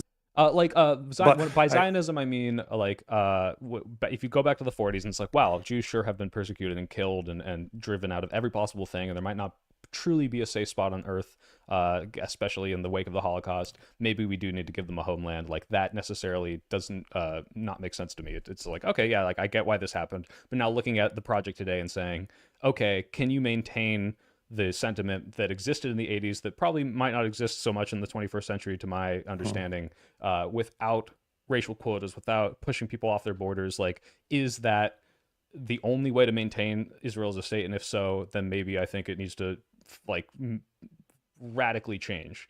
Okay, so when you say ethnic cleansing, you mean like forcing people away from one place and somewhere else, right? That's like pushing them off the or land. Settlements, or Yeah, like okay. war to drive them away, like stuff like that. Yeah. Yeah, okay. Yeah, no, I don't think Zionism necessitates any of that. If the Arab leaders accept, I don't know when you got to this in the Khalidi book, but like if the Arabs accepted the partition plan in 47 from the UN, that plan did not entail ethnic cleansing. Mm-hmm. Like if they accepted that, the Zionists are, if they want to ethnically cleanse, they're fucked, right? Because there's literally the Arabs have accepted a state next to them, and they could start a war, but they would be immediately the aggressor. I'm not saying but Zionism necessitates ethnic cleansing. I'm saying if it does, then that's like. Oh, if it does, like, I mean, if it does, then obviously, yeah. Then I don't know, but it depends on what you mean by ethnic cleansing. So Zionism, I don't think it ever needed to go to a war where they're literally like going to people's doors and telling them, if you don't leave, we're going to shoot you. Like, I don't think it had to be that. I don't think even the war in Gaza had to happen. Right? I think Zionism could have easily existed with a Palestine existing in Gaza and the West Bank alongside them, and no one would get kicked out ever again. That could have happened, and Zionism would still exist. Israel would still be a Jewish state. If you're talking about like back in the 1800s or the early 1900s, where Zionism involved them buying land from absentee landowners and evicting the tenant farmers who lived there to let Jews in, I don't think Zionism would have existed without that. It needed some of that to fulfill its goal of. It's more about like Jewish in the current day, continuity, like but perpetual. yeah, actions okay, being because taken we don't have a 100-year war because bad workers' rights in the fucking 20s. Yeah, I know. Zionism doesn't. Yeah. If Zionism necessitated ethnic cleansing, like what indefinitely, then yeah, of course it's a bad thing. Yeah, that's a broader historical conversation. But I think maybe one thing that is worth asking you, and we can maybe talk about this If another you want to time. wrap up by asking questions of me, yeah. actually, that's fine. One thing to ask you is, and maybe even your chat, is when you talk about Zionism, there's all these kind of like frameworks, like these themes that come along with it, like a mind map, right? Like, so you think about Zionism. If you read Rashid Khalidi's book, you probably heard about Zionism entails like ethnic cleansing, imperialism, Jewish supremacy, fucking displacement or transfer, like imperialism, settler colonialism, like all these themes come along with it. Why does refuge never get mentioned before anything else? Like, Zionism, for all, even during the 48 war, when like was to get Arabs out. Before any of those goals, the one thing that drove Zionism more than anything else, and this is actually even written in people like Herzl or people before him with Ginsburg and all that, it was refuge. It was about safety. It was about people who believed that as Jews, we are currently on the road in the 1800s of assimilation, where like most Jews believe that if they sort of like give up most of their external Jewishness and they assimilate to become Poles or French or Russians or whatever else, then they will be accepted and they'll be safe. Zionists were the minority who said, no, if we assimilating will not help us, we will always be Jews. Modern nationalism is going to fuck us everywhere we go. They were right. The Zionists, they won that argument, okay? And everyone in Europe and everyone in the Arab proved them correct by fucking Jews, regardless of what those Jews did. Wait, you said we. Are you Jewish too? Are you a brother? No, I'm saying this is what they're saying. Okay, I was just they're double saying checking. we. But go on. I'm very not Jew. Yeah. All right, that's fine. Yeah. You're not invited to the cookout then. I am not. No. Yeah. So that was like that's where Zionists like that was their main argument. And had it not been for all the crimes of like the Russian Empire or the Nazis, or had it not also been for every other country basically closing their door on Jews, like a lot of Jews went to America before they went to Israel. But then in 1924-25, they passed the Johnson-Reed Act, which was designed to cap the number of Jews entering the country. And then if you look at the graph of the number of Jews going to Palestine, British Palestine at that time, that's the first time when it starts to really boom. As soon as America closes their doors, then they're like, okay, well, where else are we going to go? Well, I guess there's Israel, there's Palestine. So before anything else, Zionism is a refugee movement. They are people who had nowhere else to go in the world. And throughout the beginning and the middle of the 20th century, progressively, every country closes their doors. The Evian conference in the middle of the fucking Holocaust is basically like, yeah, that's bad, but I don't know. Did they have to come here? Like, and then after they saw the camps, I think America made an exception for like a few 100,000 Jews, but generally, Johnson-Reed stayed in place. They kept their quotas. Rest of the European countries kept their quotas. There was a pogrom in Poland in 1946 after the war ended where 1,000 Jews were killed. And then, so these people had nowhere else to go. And then they go to the Middle East, they go to Palestine, which is the one place where they seem to have any hope of living in some kind of like sense of safety or having, which they believe the only safety they can have is as a nation where they're the majority, because that's like, and this is happening all over Europe as well with like post-empire nationalism is like the new progressive way for persecuted groups to be safe. They go there, and then the Palestinian leadership in the early 20s, the Palestine Congress is headed by a guy, Musa Qasim al-Husseini, who believes in the protocols. He's writing to Churchill about the protocols of the Elders of Zion, which he believes are authentic. And then you've got the head of the Arab Committee, the Haj Amin al-Husseini, his I think is his brother or his cousin. He is a Nazi. He's literally recruited by the Nazis to do propaganda and to get Bosniaks in Eastern Europe to take part in the SS. So these are like the leaders of a potential Arab state in Palestine. And the Zionists are kind of thinking, well, I'm not too sure about that. That's quite dangerous to a group that's just been fleeing, right? So they decided that this is the last place we're going to run away to. We've been praying about Jerusalem for like 2,000 years or whatever. So like they plant their flag in the ground. They accept the partition plan in 47, and the Arab leaders say no. They want all of the land to be Palestine. And obviously the Palestinians at the time, yeah, you guys have suffered a lot, but like, why is that our problem? Like, why should we give up our? Yeah, because they're becoming nationalists as well. And then so yeah, they have a pretty just cause in that sense as well. But again, it's like just causes clashing together. But then after the 48 war and Israel being established, all the Jews in the Arab countries, in Libya, Morocco, Egypt, Syria, Lebanon, like all of them are blamed for what happens in 48, and they are persecuted. They're already being persecuted in some places. They're being criminalized, like Zionist activity is outlawed by Zionist activity. Like in Iraq, it was like if you had a biblical map that of the Holy Land, if you possessed a map, you could be convicted of Zionist activity and extorted and jailed. So they get the opportunity when countries open their doors to leave, and pretty much all of them do. Each one of these countries completely empties of their Jewish populations that have lived there for like over 1,000, 2,000 years. And they all go to Israel. Some go to France, some go to America, but most of them go to Israel.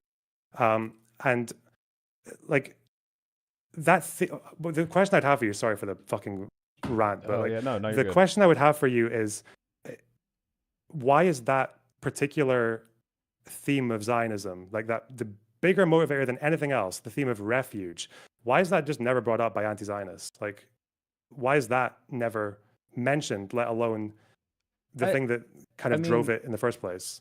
I guess, I mean, like, if you want to give like the steelman position of why it's not for the steelman for like the Zionist position is, oh, because this makes them look at the very least a little sympathetic, and like you can't introduce any amount of sympathy to Zionism. But the reason I wouldn't bring it up is like, or I do bring it up, but I'm just like, this doesn't matter to me now, is it doesn't justify the worst parts of the consequences of having established it that way. Even if it might have, again, been a just cause, like you said, like these just cause clashing have led to 80 years plus of conflict. And does that necessarily, like, I don't know why I can't say necessarily today. Does that necessarily mean that like anything that happens after that must take into consideration like Jews need refuge? And I guess the answer is like no. I think it doesn't necessarily come into the conversation for me now, where it's like, yeah, okay, maybe in the 40s this is the worst it had ever been, probably hopefully will ever get, but that doesn't mean that like now I'm going to take that into consideration of Israel's current actions, of what will happen with Palestine and the West Bank. It's a lot less important to me. That was like the whole thing I brought up at the beginning, where I was like, if Zionism necessitates the actions that Israel is taking now, which it seems to not be, and your prescription is that it doesn't, like it matters a lot less. But yeah. Okay, but I think that does address. So, but to the question of anti-Zionism, like obviously anti-Zionism is like Israel shouldn't exist at all as a Jewish state. Like, is that what you believe, or? I don't know if I think that a Jewish state needs to exist anymore. But by that I don't mean like, oh, we need to kick all the Jews out, but like, does any ethno-nationalist state need to exist? Like, does Japan need to remain fully Japanese? Does Germany need to remain fully German? I don't think so. Okay, so you're walking right into the discussion that I thought we were going to have. So this is like the maybe. most interesting thing to me. Fuck. Okay, again, That's can okay. Well, tell me when Dylan there's a hasn't hard replied out, yet, so you got some time. Okay. Right. First question. You said Japan, Germany. I know when you spoke to Destiny, you said something about fear of like black crime in the United States or whatever, or even South Africa. That's probably I said, that's like, probably a better example, the right? arguments for like keeping racial quotas and an ethnic. When you say racial quotas, what do you mean? Like Israel must have like this many Jews. We can't let this many Arabs in. If we got too many Arabs in, they'll overwhelm the vote, sort of thing. Okay. So I'm like aware that control there over are millions of importers. Arabs in Israel, by the way. Yeah, like a fifth of the population. Yeah. But yeah, like that again, left, right, whatever Israeli Jew you find, they're going to want a Jewish majority. Yeah, unless they're fucking like Hadash or some crazy fucks. Yeah. Which is like, I mean, most states do this, but like it reminded me, and it was evocative of like white supremacist arguments for, well, if we let too many black people in, or if there are too many black people in this city, like then this will happen. And like, even if that was true, if there was like a black crime gene, I don't think that justifies the ethnic cleansing. You'd have to like navigate. Wait, is it ethnic cleansing to control your immigration for demographics? To say you can't immigrate to here on big enough into massive numbers? I guess it's not cleansing because it's preventing the ethnic shift at all. But it's like saying it's like saying that like if Arabs want to immigrate to Israel, we're probably going to have like low numbers. It's to keep a Jewish majority. That's like the gist, right? Sure, but I would view that as the same justification for, hey, there are too many Arabs in the country, let's export a bunch of them, right? Like it's the same mentality. Does that make sense? Okay. Yeah. A couple of questions. No, wait. No. I think controlling immigration is very different. Let me say it one more time. Yeah. Just to make sure we're on the same page. I don't want anything to be misconstrued. Saying I'm going to prevent a certain quantity of this ethnicity or nationality from coming in is the exact same, even though it's not the same consequence, it's the same prescription as, oh, they're already here, let's get that same number, that same ratio in this country. So either we're stopping them from coming in or we're kicking them out. Either way, this seems to be, I mean, obviously there are nuances of, oh, they're already here, but this is the same sentiment. We need to protect this ratio. We need to protect this majority. No. Okay. I see what you're saying in terms of like their mindset, but okay. I would rather get turned down entry to a country than kicked out of where I live. Yeah. That's like why I said, like, well, if it's already here and this is your home, obviously you're going to have a distinction. Okay, there, okay, it's the same sentiment. You're making me want to ask so many questions. Okay, so one, okay, fire away. You mentioned America or like a fear of like black racism or like a Japan or apartheid South Africa is a good example, right? Like the fear of giving them voting rights because black people became the majority with voting rights, right? My question is, do you think anti-Semitism and anti-white racism are equally valid concerns? I think the people who make the arguments view them the same, but I think anti-Semitism is a obviously much more realistic one. I mean, like, there are people who say white genocide. That would be like the utmost, like you are conflating a slight decline in your demographics due to natural population shifts to this country came in and tried to wipe out the Jewish population versus like, yeah, like these are not the same thing. Like anti-white racism is not even close historically to Yeah. anti-Semitism. Yeah. So my next question is, Israelis don't want to be a minority in the Middle East. They don't want to be, and logically, any country that does become a majority there would be Arabs because that's their neighbors. Mm-hmm. Has the, can you name a single Arab or Muslim country in the last 100 years that has protected their Jewish minority adequately? No. So if Israel ceased to be this bad thing, you say, an ethno-nationalist state, preserving a demographic, if they cease to be that, how are you betting on, what are your odds on the Israeli Jews and their futures? Okay, well, this kind of goes into like the very beginning of what I was saying, which is like it is entirely plausible to me that if there was a significant Muslim voting bloc in this place that had anti-Jewish or anti-Israel sentiments, that this could lead to, apartheid. It could lead to persecution. It could lead to ethnic cleansing of Jewish and Israeli people, and that would not be good. And that's not to say that like, oh, this is the natural consequence of what is going to happen, and you need to let it happen because what you're doing is bad right now. It's just, is that the ultimate and only outcome? And does that necessarily justify every behavior taken to prevent that? No, no, we're not That's what I'm talking looking about at. we're not talking about justifying every behavior. I'm talking about the simple principle, absent the other behavior. We're talking about the simple principle of Israel being allowed to exist as a Jewish state. Mhm. They don't need to control the West Bank. They don't need to control Gaza. We're just talking about them existing as a Jewish state, like in this world. So that's basically them saying that hold on, we're you cut going to out after control world. immigration. Sorry. Yeah, because it sounds like you think they don't have a Hello. right to want that. Huh? Sorry, my fucking audio does this thing. It cut you off after Oh, world. My audience can hear you. I can't. I don't know why my oh, RAM oh. does this. Okay. What the fuck was I saying? From the world. For this world, it's like not about Oh justifying yeah, the in actions. this world, yeah, we're not talking about does this fear justify every action. I'm not asking you that. Okay. Obviously, it doesn't. I'm asking you if it justifies them wanting to preserve a Jewish majority in the country.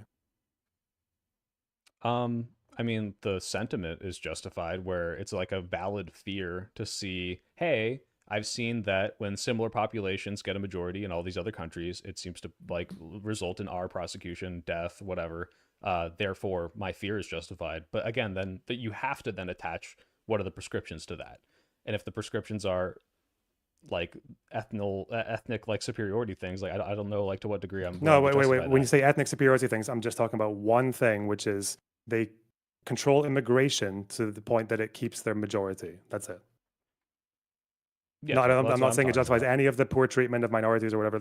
Just they stay a Jewish majority, which means that if however many, I don't even know how many Arabs are trying to immigrate to Israel, but if a substantial number are, then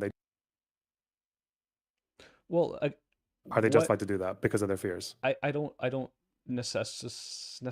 can I say that today? Necessarily think so. I mean, what is the difference fundamentally between that and the people who say Muslims who immigrate to America are going to vote Democrat, elect Muslim Democrats, and fundamentally change the country from what we perceive as a Christian white nation into a DEI Muslim nation? Obviously the consequences are much more misplaced, but like, why is that Mhm. argument different? Like, it is going to change the country, whether or not they think it's bad or not, and it is going Because to. yeah, because the anti-whiteness or the anti-Americanism of immigrate to the United States or the anti-Muslims who come to the UK does not concern me in the way that anti-Semitism should concern Israelis. Like, I live in a Muslim community. Like like I live in an immigrant. I'm not worrying. I'm not walking up and down the streets worrying about whether or not one of them supports a terrorist organization that wants to kill me. Right. If any Arab population becomes the majority in Israel, it would be Palestinians because that's like because of what they advocate for with the refugee problem, with right of return.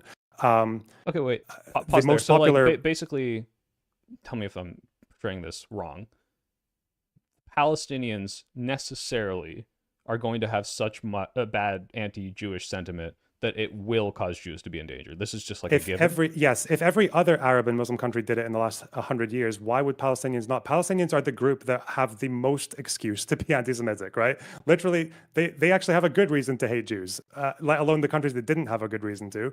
So yeah, I think if in this day and age, like in this foreseeable future, like in the world we live in now, not 100 change. I don't think it's in their DNA or whatever the fuck. Like that's crazy. But like, Yeah, if I don't think Palestinians anybody became the say. majority from the river to the sea in one country, yes, they would persecute the shit out of Israeli Jews. Yeah, that would be. Yeah, remember, to this day, Hamas are the most popular party in Palestine. Like, so But it's not. First of all, we know that they're not like a unanimous voting bloc, right? Like it's not a plurality. you don't need to be. You only needed 3,000 of them to cross the border on October 7th. You want to integrate them into a country? Well, that's what's like.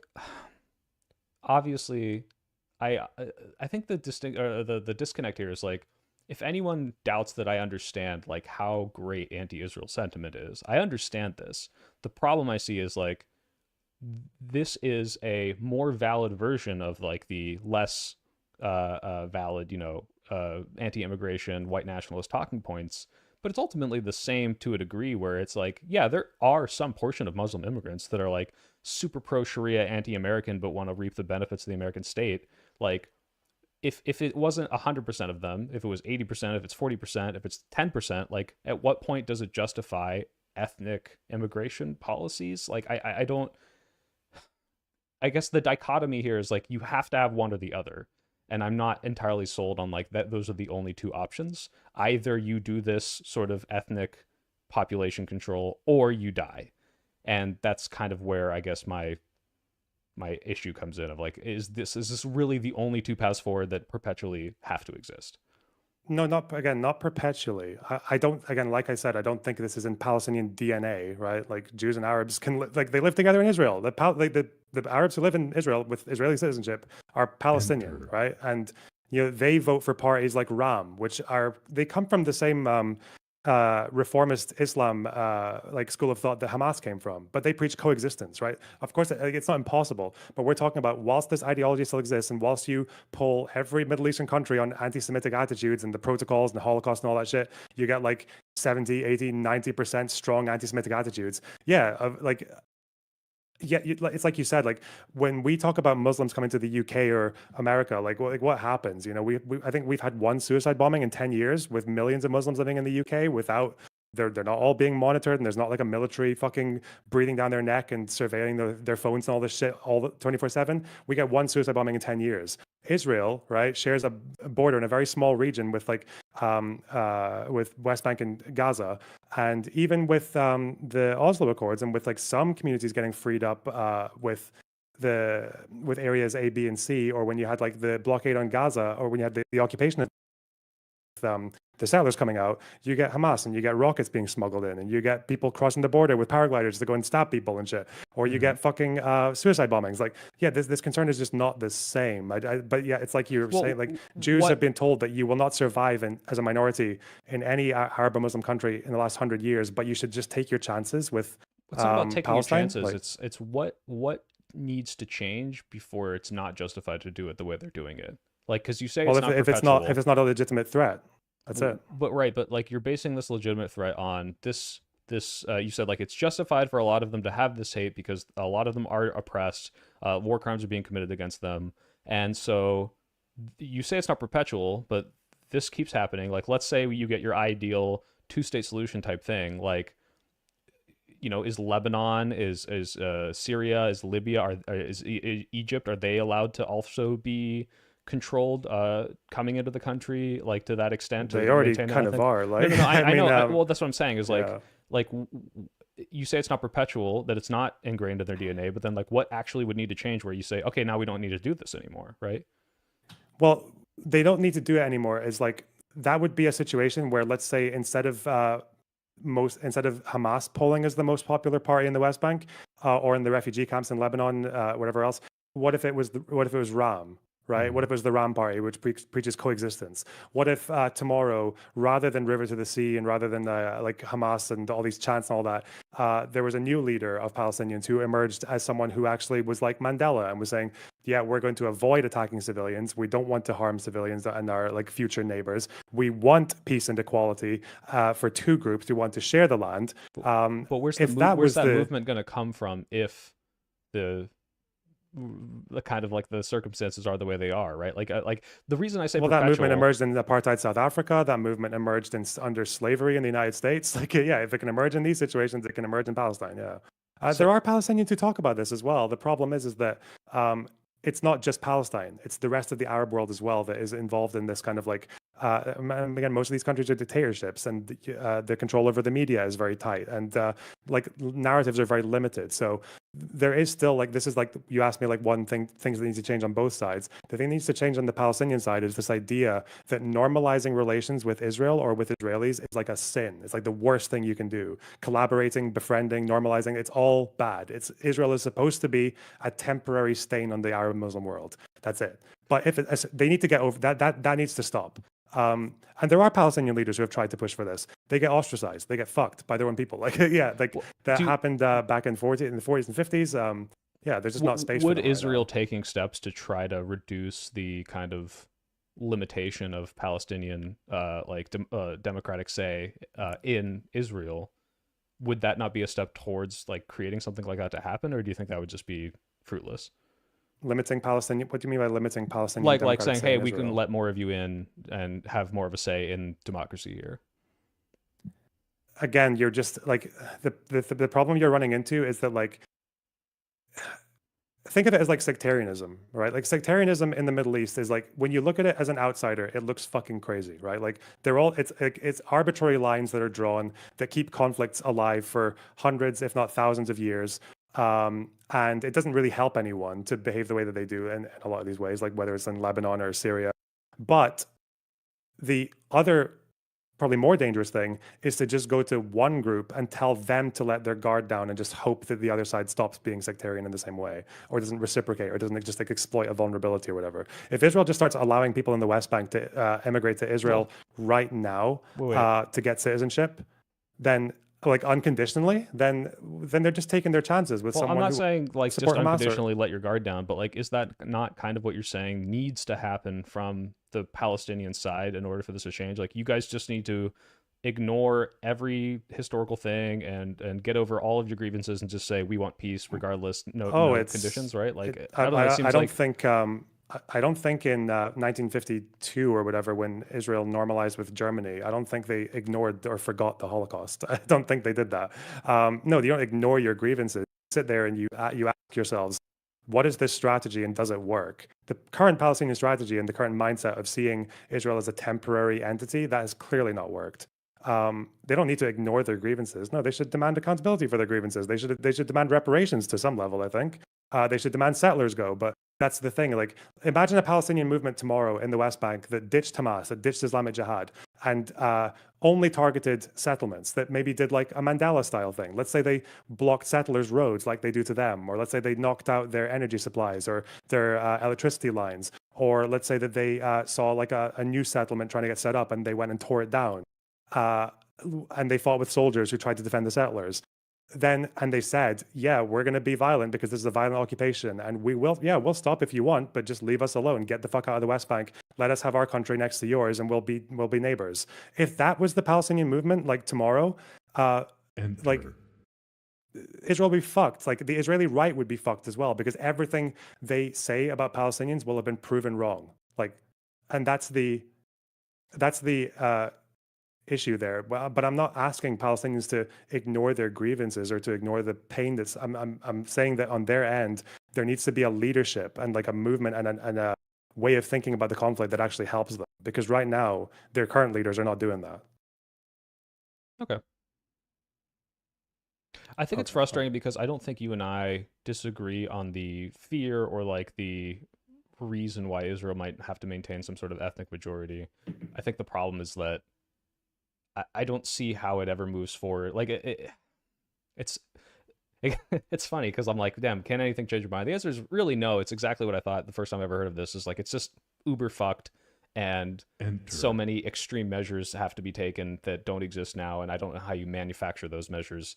Um, I mean, I at the very least, first of all, I very much appreciate you taking this time, and I like that at the very least we can come to the prescription of like, hey, people in America today need to be holding our politicians accountable and saying like demanding certain conditional aids, um, and actionable things to punish Israel for the worst things they're doing. But yeah, it's just becomes this like super frustrating conversation for me because I can look at something bad and people are saying you don't understand why they're doing it. It's like no, I do. I just don't know if like that's the only option, and if the only option only has to come from like a movement or like some greater project within the oppressed people. Like I don't know. It just seems like this unfair sort of like well, but that's not going to happen. Therefore, and then everything keeps happening the way it is. I don't know. I'm Yeah, at venting. the end of the Sorry. day, like we, like as Westerners, it's almost like what maybe you and some of the activists do as well. Is like, ironically, don't fall victim to like a Western, to like a progressive imperial mindset that exists as well. I think a lot of Westerners seem to overestimate the amount of power that they have over developments in other countries around the world. Like we can do some things. We can pressure the Israeli government, and we should do, and we should pressure them a lot more than we do. But at the end of the day, like we can't change the conflict from just ourselves, right? Changes need to happen everywhere. Change, not just even Israelis and Palestinians. Qatar would need to change what they're talking about because Al Jazeera is a very important player in the narrative of the Israel-Palestine conflict. Like Jordan and Egypt would have to be involved in any kind of peace process that involves Palestinians. Lebanon is important. Syria is important. So there are limits to like as Westerners, like we can mitigate harm, or we can push Israelis into a more humanist and to a more liberal position. And that would probably also involve like maybe befriending left-wing Israelis because they are probably like the most lonely group in the world right now. Not to mention Palestinian Israelis, them too, right? Um, yeah, there are things that people can do, but yeah, it's like I don't know, like I just don't have any faith in like the current like activist movement because I don't think they're really whatever they're doing. It's not a movement that sees a problem and wants to fix it. I don't think I just don't see that in them.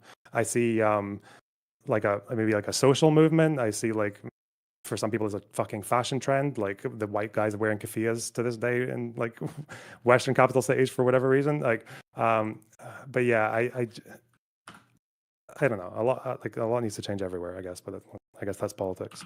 Okay.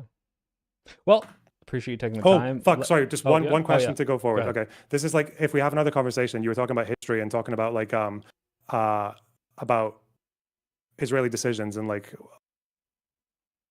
okay, I think one question is like when you're looking at the history, especially with this whole thing about like Zionism and wanting a Jewish majority, I think a good question would be at whatever point in the history, the 20s, the 40s, 48, what should Israelis have done differently? Because condemnation is one thing, but Yeah, I mean, it's this was it's like it's hollow when it the doesn't meme I come with an said when alternative, everyone was right? like, "Oh, you want ethnic cleansing?" You're like, "Damn, they should have just put them all in Brooklyn." Obviously, America wouldn't have accepted this back in the 40s, right? But like, Mhm. um, I think Well, that's the this. question, right? In the 40s, like when they're literally when it's in the 40s, like in 47, when the UN is debating partitioning the land, um, and the Zionists accept it, and people say the partition plan was unfair. Arabs thought any partition was wrong. Yeah. Yeah, what should the Zionists have done Enter. rather than like support a partition plan? Like that's one question, right? Or what should they have done at this point rather than Well, I think that try also to get puts too a much Jewish onus on majority them, right? state? I Yeah. think the international community should have like tried to rationalize the long-term consequences of displacing other people and tried to literally like find an island of like, like maybe like do like more of like a Madagascar type situation, or like I know like Liberia didn't work out, but it's like you can't make the initial, gunshot be okay, and we're going to fuck over a different population and just hope that this doesn't cause 80 years of animosity, because again, I don't know how you would have solved it at the time, but like this is I think a mistake on Britain's part, on the Zionist part, on the international community, like not realizing the consequences. Like I don't really know how you would have solved this, but like yeah, I would have said there needs to be something that isn't going to, and yeah, cause a conflict, which is such a stupid like, oh, just don't do the bad thing. But this was clearly, I Mhm. think, not the best solution. But Yeah, yeah, I think I would come back to that as like a recurring question. If you accept that like the first principle of Zionism is refuge and survival, like what should they have done differently? I think that's probably, I don't know, that may be worth, if there's any historical, whatever you want to talk about, or even current day, that might I, be worth asking about I don't want to in the open up a next. can of worms. Is like, does Hmm? Israel make like Jews internationally safer, like in general? I mean, like if every country potentially is like, a few dictatorships away from like another Hitler situation, I would say yes. But like, I don't know. Like I think in the 21st century, it's just not nearly so cut and dry. And like I think obviously today, and I don't think this is not what I'm prescribing, but if every Israeli decided to like diaspora into Western countries right now, I don't think Hmm? this would like make Israeli people less safe. But it seems to be like the Israel's existence in the Middle East is probably causing more conflict and animosity than it otherwise would if there was like a Jewish diaspora at this point. So it's like not in the 40s, by the way. I don't know about that. I think it Okay, was well, yeah, very that, I much mean, less that's a clear good then. question. Is like, when should they have decided to go somewhere else? Well, At what yeah, but point? again, I'm not prescribing that. But like, Yeah. I don't know to what degree at this point it's solving the refuge problem, given all of the conflict now and the escalation, and yeah, I don't know. Okay, It's just well, fucked. I'll very briefly say, so like late 80s, you have like over 1,000 pogroms in 40 years in the Russian Empire. I think the British over 1,000 years purged the Jews like three times. Enter. Oh yeah, The but I'm talking Spanish about had like their now, moments, like like 21st yeah, century, but like but 50s what post, you like you were asking if you think if Israel has made Jews internationally, or just Jews in general, since Israel is half the world's Jews, has it made them any safer? Yeah, of course it has. Because what the fuck was the world like for Jews before Israel? Like they just came out of the Holocaust, right? And before the Holocaust, I guess you yeah, I had know. fascism all over Europe. Most Israeli Jews aren't European or American, by the way. Most Israeli Jews are Middle Eastern, North African. They're Yeah. mostly non-white. Of Hmm. course, they're safer than they were in Iraq and Libya. They're not going to. No Mizrahi Jew is going to get fucking hanged for Yeah. like No, because I'm two not Muslims disagreeing with said that. Yeah. that they were Zionist collaborators. Yeah. So yeah. Yeah. Um, No, fair enough. And also, if you want to send me books that you might recommend, I'll do that as well. But yeah, let me know. I'll Whoa. probably end up talking to a Palestinian activist in the near future, and then maybe set up a discussion at some point because I like being the learner in this situation. It makes me feel I don't know, it makes me feel like I'm not wasting my time just like screaming about dumb definitions and shit. So that's fun. I appreciate the Oh time you took. yeah. Ehab Hassan and Hamza. They're two Twitter users. They're both really. Okay. I have much respect for them. Yeah. Yeah, Sorry. send me some listen DMs and Hmm? yeah, thanks again. I appreciate you. You're fun to talk to and very patient with me. I appreciate that too. And yeah, I got to go talk to Dylan Burns. Apparently, it's going to be something about PV. So we'll see what that's about. Okay. Well, the other great conflict of our time. All right. Yes, yes, Well, I yes, really yes. appreciate it, and you have a good day. Okay. Yeah. Bye, loner community. Take care. Bye. Bye. Bye. All right, guys, give me a second. I'm going to call Dylan. Boop, boop, boop, boop. No debrief. Actually, let's see. Before he answers, maybe I can get through some super chats. Oh, I want to pop this out. Boop, boop, boop. Super chats. Doobie, condemning violent resistance to an aggressive, oppressive ethno state while also supporting the maintenance of the conditions that lead to that violent rhetoric is wasted air. I think that LonerBox gave some pretty valid and good actionable prescriptions on activists that can transform this to the better. What did PV do this time? I don't know, Ben. We're going to find out. Doobie, again, thank you for the 10. I'll never understood how any of these people believe that maintaining an ethno state is a sustainable solution long term. Yeah, that's like kind of my whole issue with it, where it's like, yeah, of course, like I understand the fear of like, look at every other state that Jews have existed in the Middle East, how they're treated, how they're persecuted. Therefore, this needs to happen. It's like, okay, but like, if you're saying these are the only two options, obviously, trolley problem, I'm going to say limiting immigration is way better than ethnic cleansing and persecution. But it seems like that also happens, and it seems like there are solutions that people are proposing that we could push towards that would mean this isn't necessary. You agree this isn't necessary in the longest term, so therefore we could do XYZ thing to get to that point. It's so fucked. I feel like such a cop out when I'm like, well, I wish there was just a thing we could do. But I understand also the idea of like thought terminating, like when people are like, it's genocide, you have to condemn it, and you have to oppose everything Israel does, and it's like, what does that do? Like, what will happen if we completely cut off aid to Israel? Like, I truly don't know the like exploration of those consequences either. I feel like such an idiot when we talk about this stuff. Hey, Dryan, thank you for the $5. Israel isn't temporary. It's a settler colonial state that has displaced people. They are there now, and they should be like 2012 America, not 1830. I'm not sure what 2012 America is like, but Enter. I will look into it. I don't know. What are you referencing for 2012 America?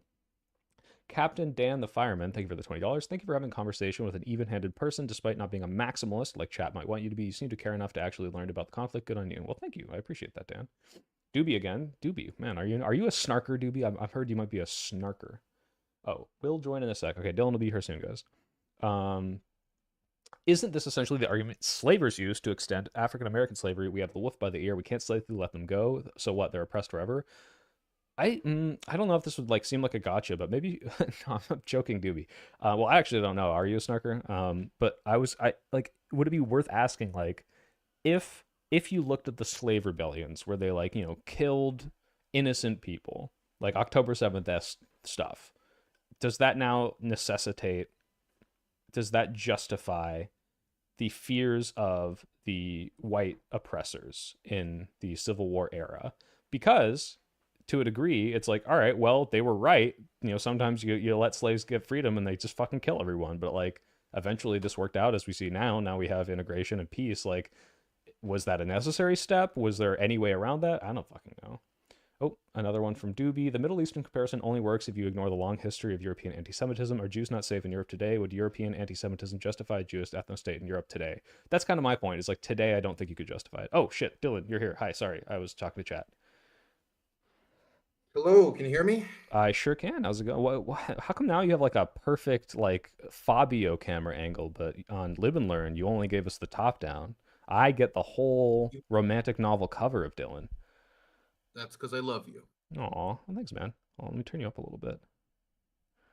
All right, what did you want to chat about? Was it PV stuff? And just FYI, full transparency, Ben of PV is in chat. Perfect. Perfect. That's great. I'd love, well, because he should hear this. Okay, all right. Okay.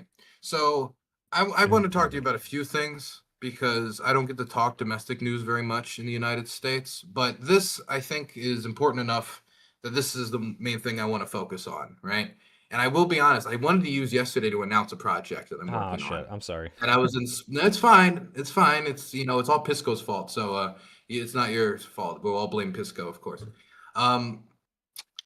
I saw the PV event. I did the PV event, and I was very energetic to participate with PV. And I'm going to be very blunt in this conversation. You don't need to join me in my bluntness, but I'm going to. Okay. My previous interactions with PV have not always been stellar. I'm not the only content creator that have not had stellar interactions with PV.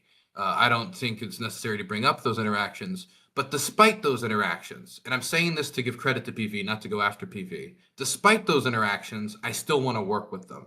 Out of all the creators that have been working with PV, I've probably been working with PV maybe the longest of anybody who's still participating in these events. I mean, I don't think IRI does these events anymore. I don't think a lot of creators, for any number of reasons, have decided I'm not going to for X, Y, or Z. It might be what happened with people's addresses. It might be X, Y, Z. Again, we don't need to go into it. But I still wanted to do that event, both for the platform and for the cause that I think the Democratic Party has to come up with an authentic message that will connect to working people. It's still the most unpopular party in the United States, and that's with Donald Trump in office, which is embarrassing. So that means that obviously the current pathway we're going on, it isn't working. But that event, for some reason, something about it, not the fact that I was invited on, not even how the event even went, but that event angered me somewhere in my soul deeply. And it wasn't that the people involved, like, oh, I had beefs with X, Y, and Z. I don't care with that. I will work with Hassan. I will pick him up and go up a fucking mountain if it means getting rid of Donald Trump or getting universal health care or fighting for the rights of people who are getting torn to shreds by bombs right now, right? Because that's why we're engaged in politics. This is not fucking school. This is not a club. We're engaged in politics because we want to improve the lives of people. To see a candidate being fundraised for in a progressive space who doesn't want to dedicate himself to supporting Ukraine angered me deeply. The fact that I was being asked to go fundraise as the Ukraine guy for a guy who doesn't support Ukraine. Somebody can say, I support Ukraine, I will do a drum circle for Ukraine. But if you don't want to give them what's necessary to protect their hospitals, to protect their nursing homes, to protect their civilians, you don't fucking support Ukraine. You support a drum circle. Also, can you You name names? support Which candidate was this? Because I had similar gripes where like some of these candidates, like Hartzell Gray. Hartzell yeah, Gray is his yeah, name. I can send you the specific stuff, but after conversations, it was clear that I was told directly after private conversations that he supports Ukraine but doesn't want to do anything. yeah, and I later found out like Oliver Larkin is sort of like not pro defending Taiwan from an American standpoint, and I was like, I'm not like, why are you on the anti-war panel then? I mean, like this seems a little, yeah, antithetical. It seems a little incongruent, and I was frustrated with the fact that like the donation link was not for individual candidates. It was, hey, here's all the money going to all of them, and it's like, well, I agree with some of them, and I don't agree with some of them, and I don't want some of these candidates to get my audience's money. And so I specifically said like, hey, if you some of these guys resonate with you, like go to these individual candidates place. But yeah, Ben, I guess you're listening. Like that would be my biggest gripe. It's like if you have this level of like inconsistency with being anti-war on this panel and you're asking us to donate to all of them, I'd say that's not really coherent with the mission of being anti-war. I think you got to find a little more consistency in the candidates, even if they are all progressive. Mind you, Oliver and Hartzell were like the two main candidates. They were like the candidates that were like coming on and it was being talked about. Oliver, I gave more credit because he had a section on Ukraine, even if the language was like asterisks here, asterisks there, asterisks everywhere. Like he still like took the time to have like a position on the largest and most violent war ongoing for going on 5 years now, Yeah, right? Now the other candidate didn't have a public position. He has positions on the war in the Congo, on Sudan, and all these other conflicts that are on his website, but he doesn't have one for Ukraine. so he Doesn't singles them mention it. out. He doesn't tweet about it. He doesn't message about it. The only reason I find out about it is because I'm asking, hey, I'm going to fundraise for candidates. I'll fundraise. I will definitely fundraise. I care about politics. I care about the movement. But I'd like to know their position on Ukraine because I want to know if they're going to be for these like stopping these nursing homes from blowing up, Yeah, right? And that's my lived experience. It's impossible for me to like remove the emotionality of that. And the fact that he didn't have a progressive position, that he in some ways has a worse position than even the Trump administration, because the Trump administration, they at least want to sell Ukraine weapons. They at least buy something. They get some of the air defense systems. They get some of the artillery shells. They get some of the intelligence necessary to defend their state. yeah, But under my assumption of his position and what I was being told, it seems to be that he doesn't want anything to go over to them. So then yeah. how do So you it's not defend the even hospitals? opportunistic. It's explicitly anti-Ukraine at that point. Yeah, and I just want to know, like, if the position was, if we had an event where we were fundraising for progressive candidates, would PV have asked people like Crystal Ball or Hassan Piker to fundraise for a candidate that calls himself progressive if they wanted to, if their response to Palestine was, oh, yeah, I support Palestine. I mean, I don't really want to stop any of the aid to Israel. I don't actually want to do anything on this. But yeah, of course, but I support Palestine. Someone would say, do you support Palestine? I mean, AOC, for abstaining on a vote for defensive Iron Dome, aid yeah. to Israel when it comes to these things, she got so much heat from parts and sections of the progressive left. A candidate cannot have a position on this whatsoever, not want to defend Ukraine after we asked Ukraine to disarm itself and threaten them with starvation, and then pro-Ukraine candidates are being asked to fundraise for them. There's a different social standard around the war in Ukraine. And I fear that there's an assumption amongst many of us that the Democratic Party can't become like the Republican Party when it comes to this issue. And that if we don't make sure that we check people, some level of purity testing is necessary to make sure you have some moral foundation, some moral center. If you don't check these people, then ultimately they can get into power, and with a slim majority, they can cause real problems. Yeah.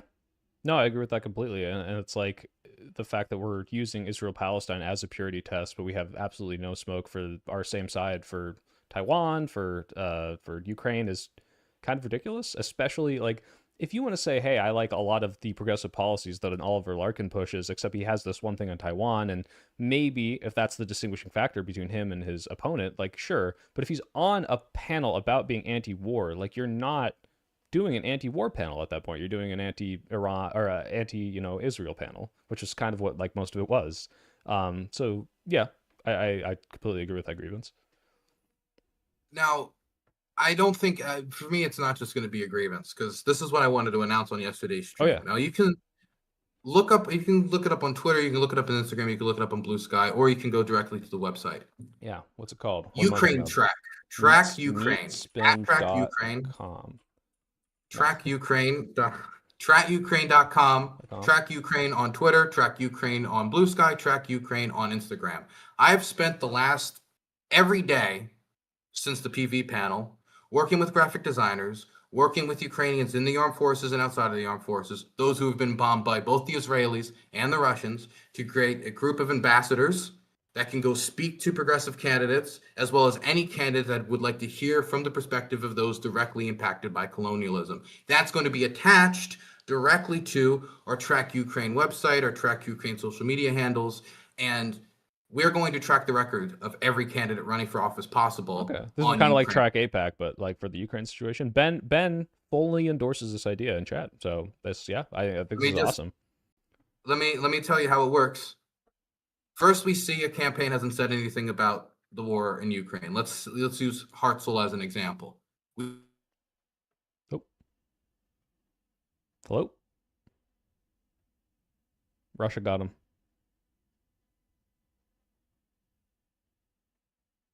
Gotta remember the last thing you said. Hartzell is an example. Hartzell. He's gonna come back and he's gonna be like, and that is how we get it done. And then we're not gonna have heard any of the really good plan. Oh no. Hold on. Let me message him and make sure he knows that I can't hear him. You lagged out for me. Last thing I heard was example waiting on you. Well, while we're waiting, guys, trackukraine.com, it seems like it's still work in progress, but super fucking cool that he's doing this. It's just like, I always complain about not knowing like how to mobilize or like push issues or like, you know, hold politicians to account because I feel like so insignificant even as a content creator with an audience. This is how you fucking do it. I mean, this is like the blueprint for like what we need to be doing. It's like, you know, in the same way, you know, you can have your issues with Track APAC, but like in the same way we have a thing that's like, hey, what's your actual prescription record on this? Like you gotta. Hello. Oh, you're back. Yes. Yeah. Last thing I heard was take this candidate as an example. No, yeah. I think it was you. You're the problem, Dylan. Clearly. Yeah. Okay. The last thing I heard was take this candidate, Hartzell, as an example. Yeah. Hartzell. What we would do is for him, I know exactly the person because I have a list of Ukrainian socialists, non-socialists, Ukrainian people in the armed forces, people outside of the armed forces.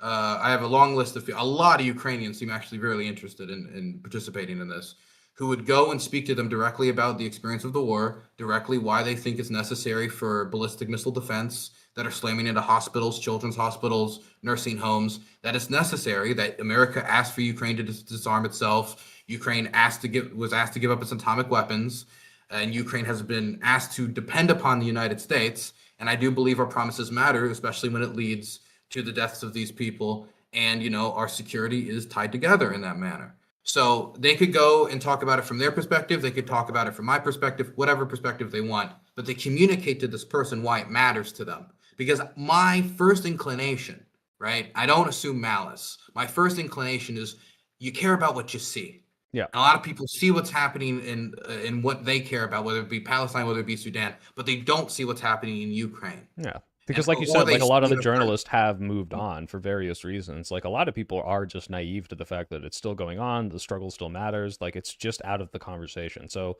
you can start off by saying maybe you're naive and then move on from there, right? Yeah, there's not an excuse for it, but that's easier to deal with and easier to fix, and you can fix it diplomatically in a way that's nice. And so we will have ambassadors for this. But when it comes to the idea of somebody doesn't want to communicate with us, does not want to talk to us at all, or talks to us but completely says, you know, we're not going to support Ukraine, we're going to publicly list their positions and we're going to rank them on the issue. We're going to say, look, if you have a worse position than Donald Trump on the war in Ukraine, people care about this. This is the Democratic Party.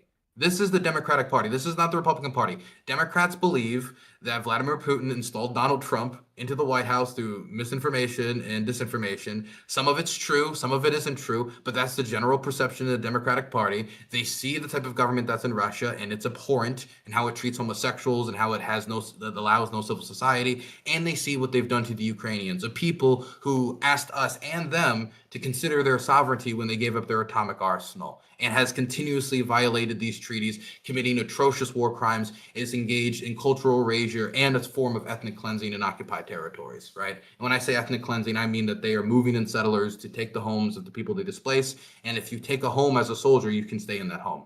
That this is the implementing policies that are clearly meant to replace the local population with settlers, right? Now, these types of things should appeal to progressives. So I imagine in conversations with people about whether or not we should align with Trump in displacing hundreds of thousands of more Ukrainians and what J.D. Vance is asking of them, I think that they'll respond positively. If they don't, then we will spend time to make graphics, to make clear to both people online, because progressives depend highly on online donations, but also the people in their own districts. We will design the graphics to specifically highlight their state. We will list the district that they're running in. We will list their email. We'll list their phone number, and we'll see if you can run in the Democratic Party, a party that 98%, I'm not talking even fake numbers, over 90% of Democrats deeply support Ukraine and want to give aid to Ukraine. How are you going to run in a party if people know that's your position, that is against aid and support to Ukraine? It is for essentially abandoning Ukraine.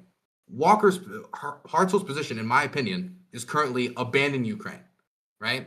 Whether that was something he stumbled into or whether that was something he's thought through, that is the current position. If they don't course correct, you should take out a Blair horn and you should be as loud as possible. An air horn, you should bring attention to it. And if necessary, we'll even spend advertising money if that doesn't work on trying to shift the party, because I will not allow, and I don't think other people who have a shred of decency should allow, the Democratic Party to take in our Marjorie Taylor Greenes, to take in our Lauren Boeberts, our Paul Ann Lunas, and start hearing Russia Today talking points in our own party, right? Okay, podcaster and TikTok foreign policy is fine online, but the aesthetics of Burning Man only go so far when you're dealing with the real lives of people. And if you're a congressperson and you're asking to have this type of power, you need to understand that that comes with a certain amount of public accountability, especially if you advertise yourself as anti-war. All right.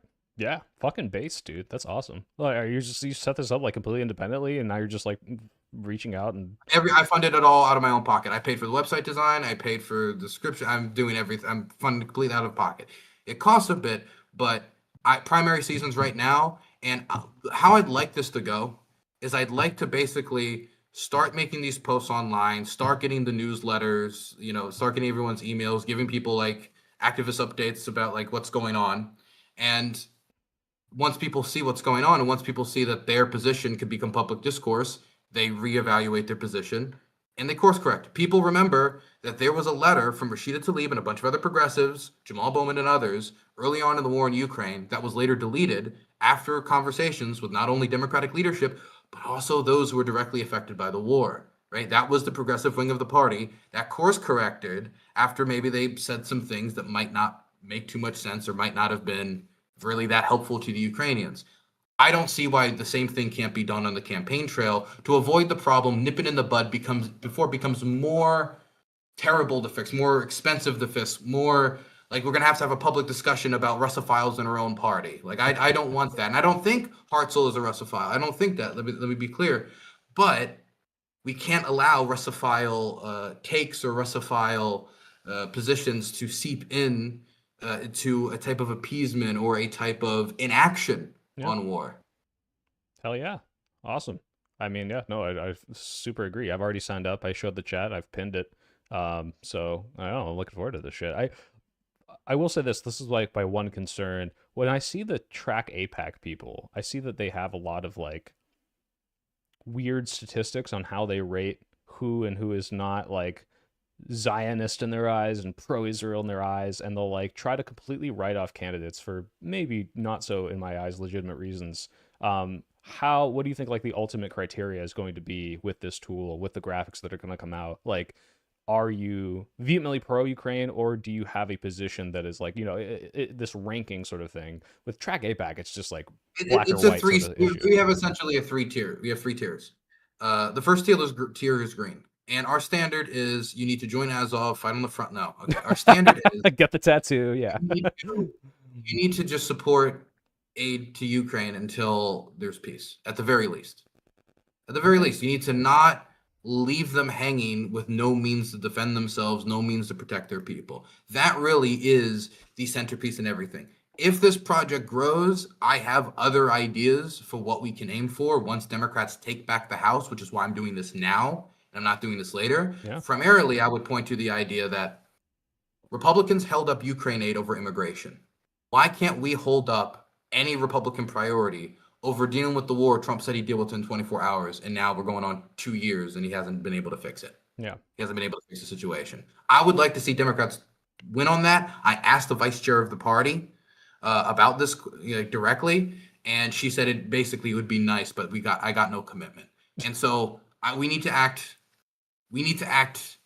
aggressively. We need to act with our heels in the ground and say clearly, like, look, we will make everyone in the party that is largely supportive of Ukraine know not only about these candidates in action, but also the parties in action if they decide that they can just kind of leave the Ukrainians to the wayside, because at least they're not Marjorie Taylor Greene, at least they're not Donald Trump, and they can repeat the same mistakes of both the Obama administration and the Biden administration, which, I mean, those are the mistakes that led to us having Donald Trump in the White House, able to kind of keep the Ukrainians stringing along. So long term, this is not just a question about pressuring candidates on the campaign trail. Eventually, I would like to talk about the party organizationally, what the party can do. I would rank inaction as failure. Yeah. I would not rank, hey, I just said I support Ukraine. That fucking means nothing to me. In fact, if you say you support Ukraine and then don't want to give them aid, I think less of you than somebody who says Slava Russia in my chat. And the reason why is, to me, at least like they have a position.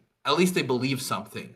You believe something's bad, but you don't want to do anything about it. And then you'll show such viciousness and anger when talking to you about domestic political issues or the wars that you actually care about, right?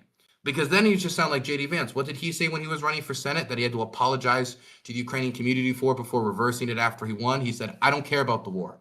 I literally do not care when the Russians invaded. And so I don't just want to talk about, here's a random candidate where we're going to pick on the campaign trail. This is a general set of standards that we need to hold both parties to, but I also am realistic about what parties. Mostly the Democrats, yeah.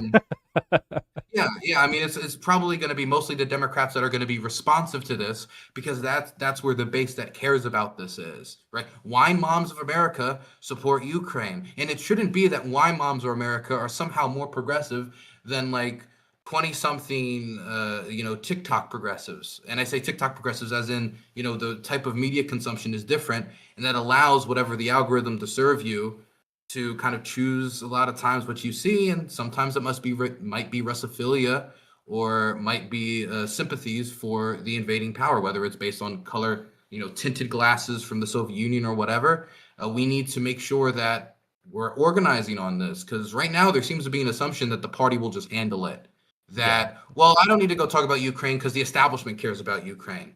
Well, it was Obama's establishment and Biden's establishment that mishandled a lot of this. Biden less than Obama, but Obama really mishandled it back in 2014. So obviously, they might care about it in sympathy, but as we know, caring about it and doing something are two different things. So long term, I think that organizations, and I hate to say this, organizations like PV and candidates should be put on notice when organizing events and money that go to people who aren't going to support Ukraine. Put on notice with ambassadors, and if past that point they don't want to cooperate, then politics is politics. That's just how it works.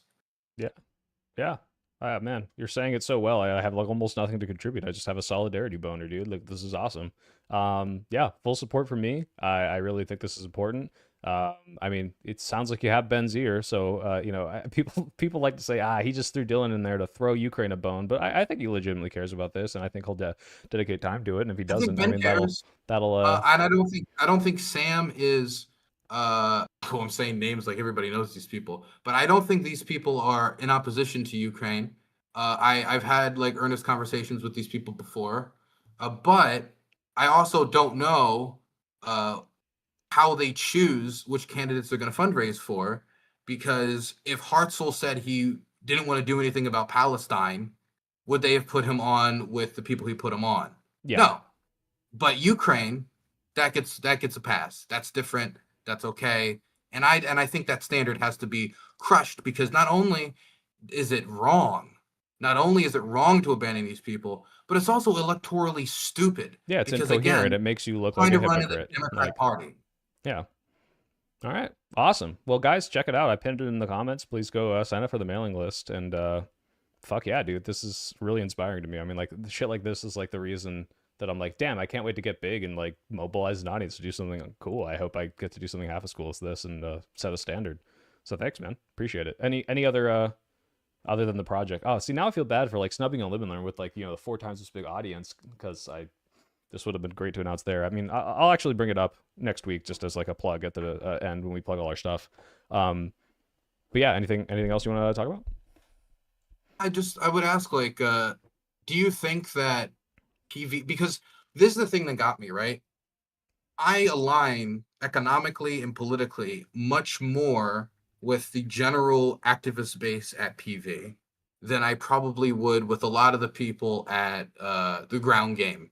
And those two are like shooting or live. I did both because, again, my position is: is this gonna help beat Republicans? Yes, then let's do it. Yeah, right? that's kind of But where my philosophy about elections, my political philosophy around elections is winning. Okay, that's my political philosophy around it. It's kind of weird to me that I so quickly got from their group, yes, we will not make, none of this money will go towards an anti-Ukraine candidate, right? Do you think it will be easy to get organizations like PV to make commitments like, yeah, we won't organize money for anti-Ukraine candidates or candidates that won't support aid to Ukraine? I don't know well enough, but my perspective is, if it is, then that's like, Ben, I'm listening, talking to you directly now. That's the stuff that would make me move away from such an organization, because it's like, okay, if you're signaling mixed messaging, if you're signaling things that are antithetical to the overall movement of anti-war or the overall movement of pro solidarity, anti-imperialism, then like I think that undermines the movement, and I don't want to be a part of that.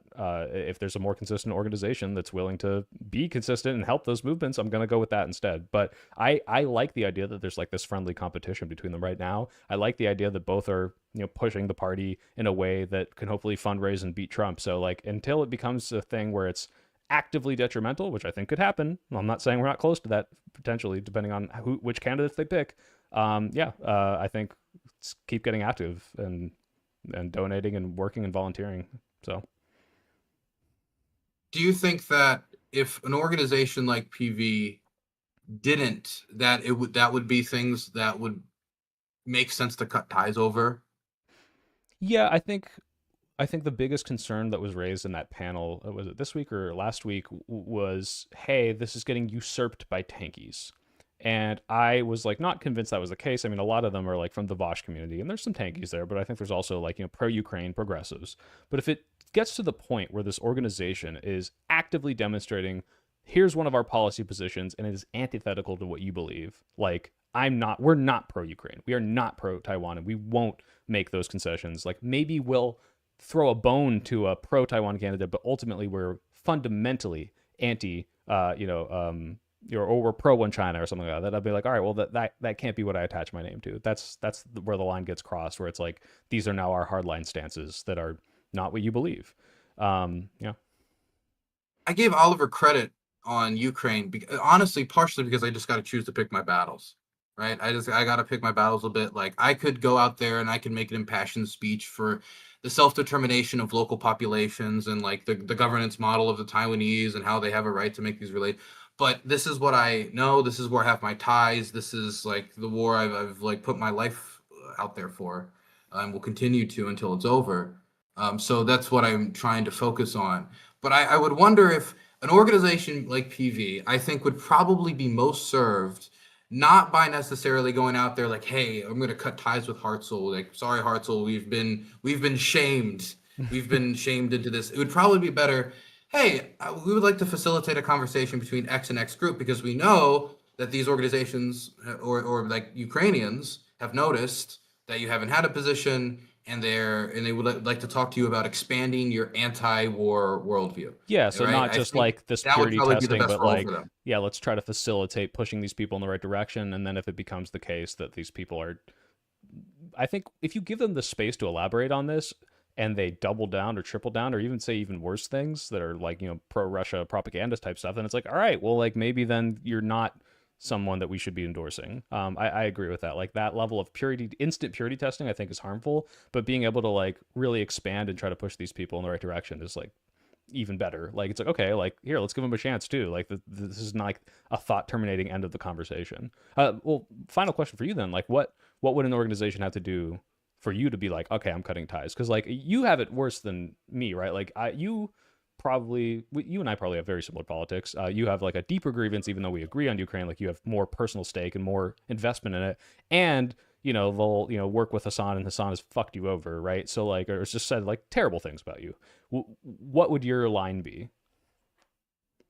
Look, it's not, hey, you brought on a commentator that isn't supportive of Ukraine. That's not what I care about. I don't care about the individual figures. Like, I'm sure I could go through the list of people they brought on and I could say, Crystal Ball said this about Ukraine.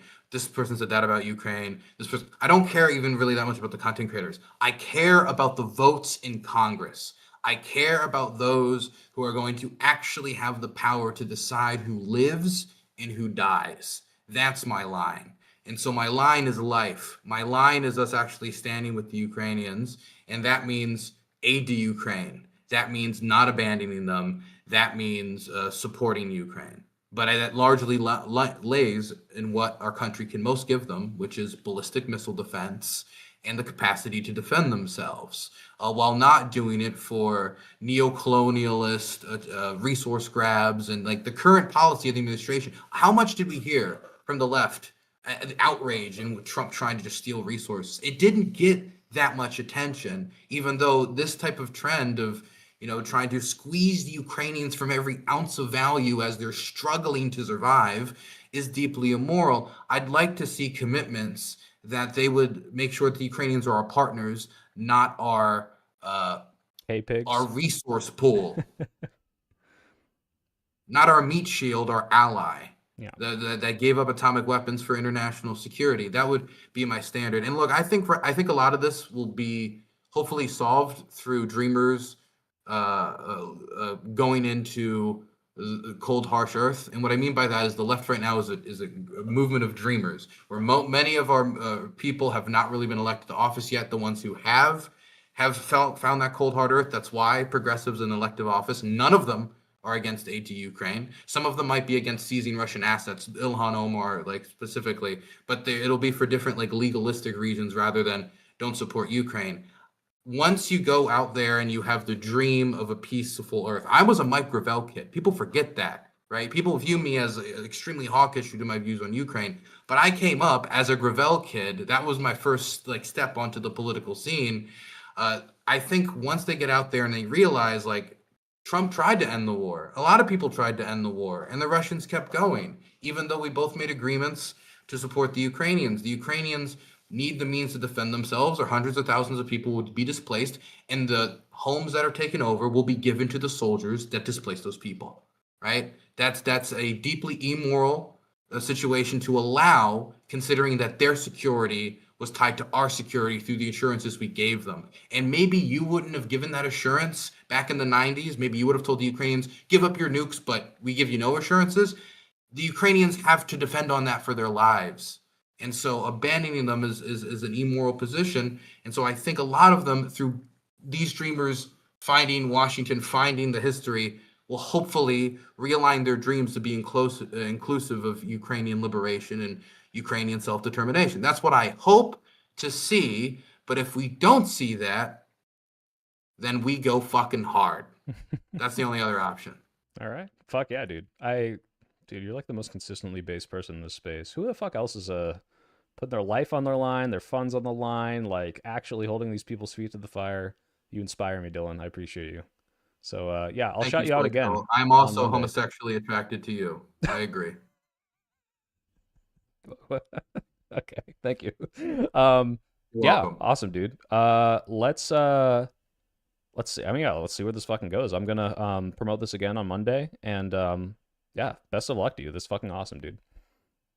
Thank you very much. I wanted to talk to you too about this specifically because I think that we do probably have the closest politics of anybody else that was on that show. Yeah, I think you and I were the only ones who weren't going in there to just like absolutely trash Israel for the sake of it and not literally talk about why war is bad, which is kind of how it was sold to me. Like I was a little taken aback by just like how wild it was getting towards the middle there. But I yeah. mean, I'm more meant I'm more meant on the live and learn panel. That's why I well, messaged yeah. you. I didn't message you. I don't know. I mean, Pisco's. It's hard to peg Pisco down. It depends on who you ask. I think Pisco would be pretty aligned as well, and I think Hutch and I are absolutely going to be like, this is the coolest fucking thing ever, knowing that you're doing this. So like, regardless. No, I didn't mean that they wouldn't support it. I meant that I thought maybe would give me an idea as to any issues I could run into or problems with this or anything like that, because I think that you're probably the farthest left there, which puts us probably closer to where we are politically. And so I thought maybe you could give me like an insight to these groups of like, hey Dylan, maybe that isn't a good idea, or like this is how you should do it. No, you've literally addressed every single concern I would have had, which is like you're making sure it's not like an unlimited purity test. You're giving space for these candidates to evolve. You're like not just making this a black and white thing. There's tiers to this. Like I think this is like absolutely perfect. So I mean, hey, maybe something will come up, but like I'm full deep throat and support in this thing. This is awesome. Thank you. What do you think of our logo, by the way? Wait, let me bring this up. Designing it. Does it show up on the? I didn't show it on screen yet. I'll show it after. Yeah. Well, then I don't know because it just says coming soon in the mailing list. Is there a logo? Oh no, I meant if you go to Twitter, you'll see our logo. Oh, Twitter. We have a Twitter. Track Ukraine on Twitter. Twitter should be a at Track Ukraine. At Track Ukraine. At Track Ukraine. I'll show you guys the logo after. Wait, guys. Wait, chat. I'm not seeing anything. And to be clear, I can't search on Twitter because I'm banned. You can't search on Twitter. You're banned. Oh, why did you get banned? What happened? Dumb joke that they were like, you're celebrating death. And I wasn't. I celebrated the death of a fictional. Oh, wait, got it. I let some guy let me use his account. His name's the Goy Pill, and he let me log in as him. Oh, that is an awesome logo with the sunflower. Yeah, I got it designed by Ukrainian graphic designers, and obviously you can see the yellow is curved to be like a wheat field kind of. It's the same color as the Ukrainian flag, and there's 24 petals to represent each Ukrainian oblast. Oh, nice, awesome. Yeah.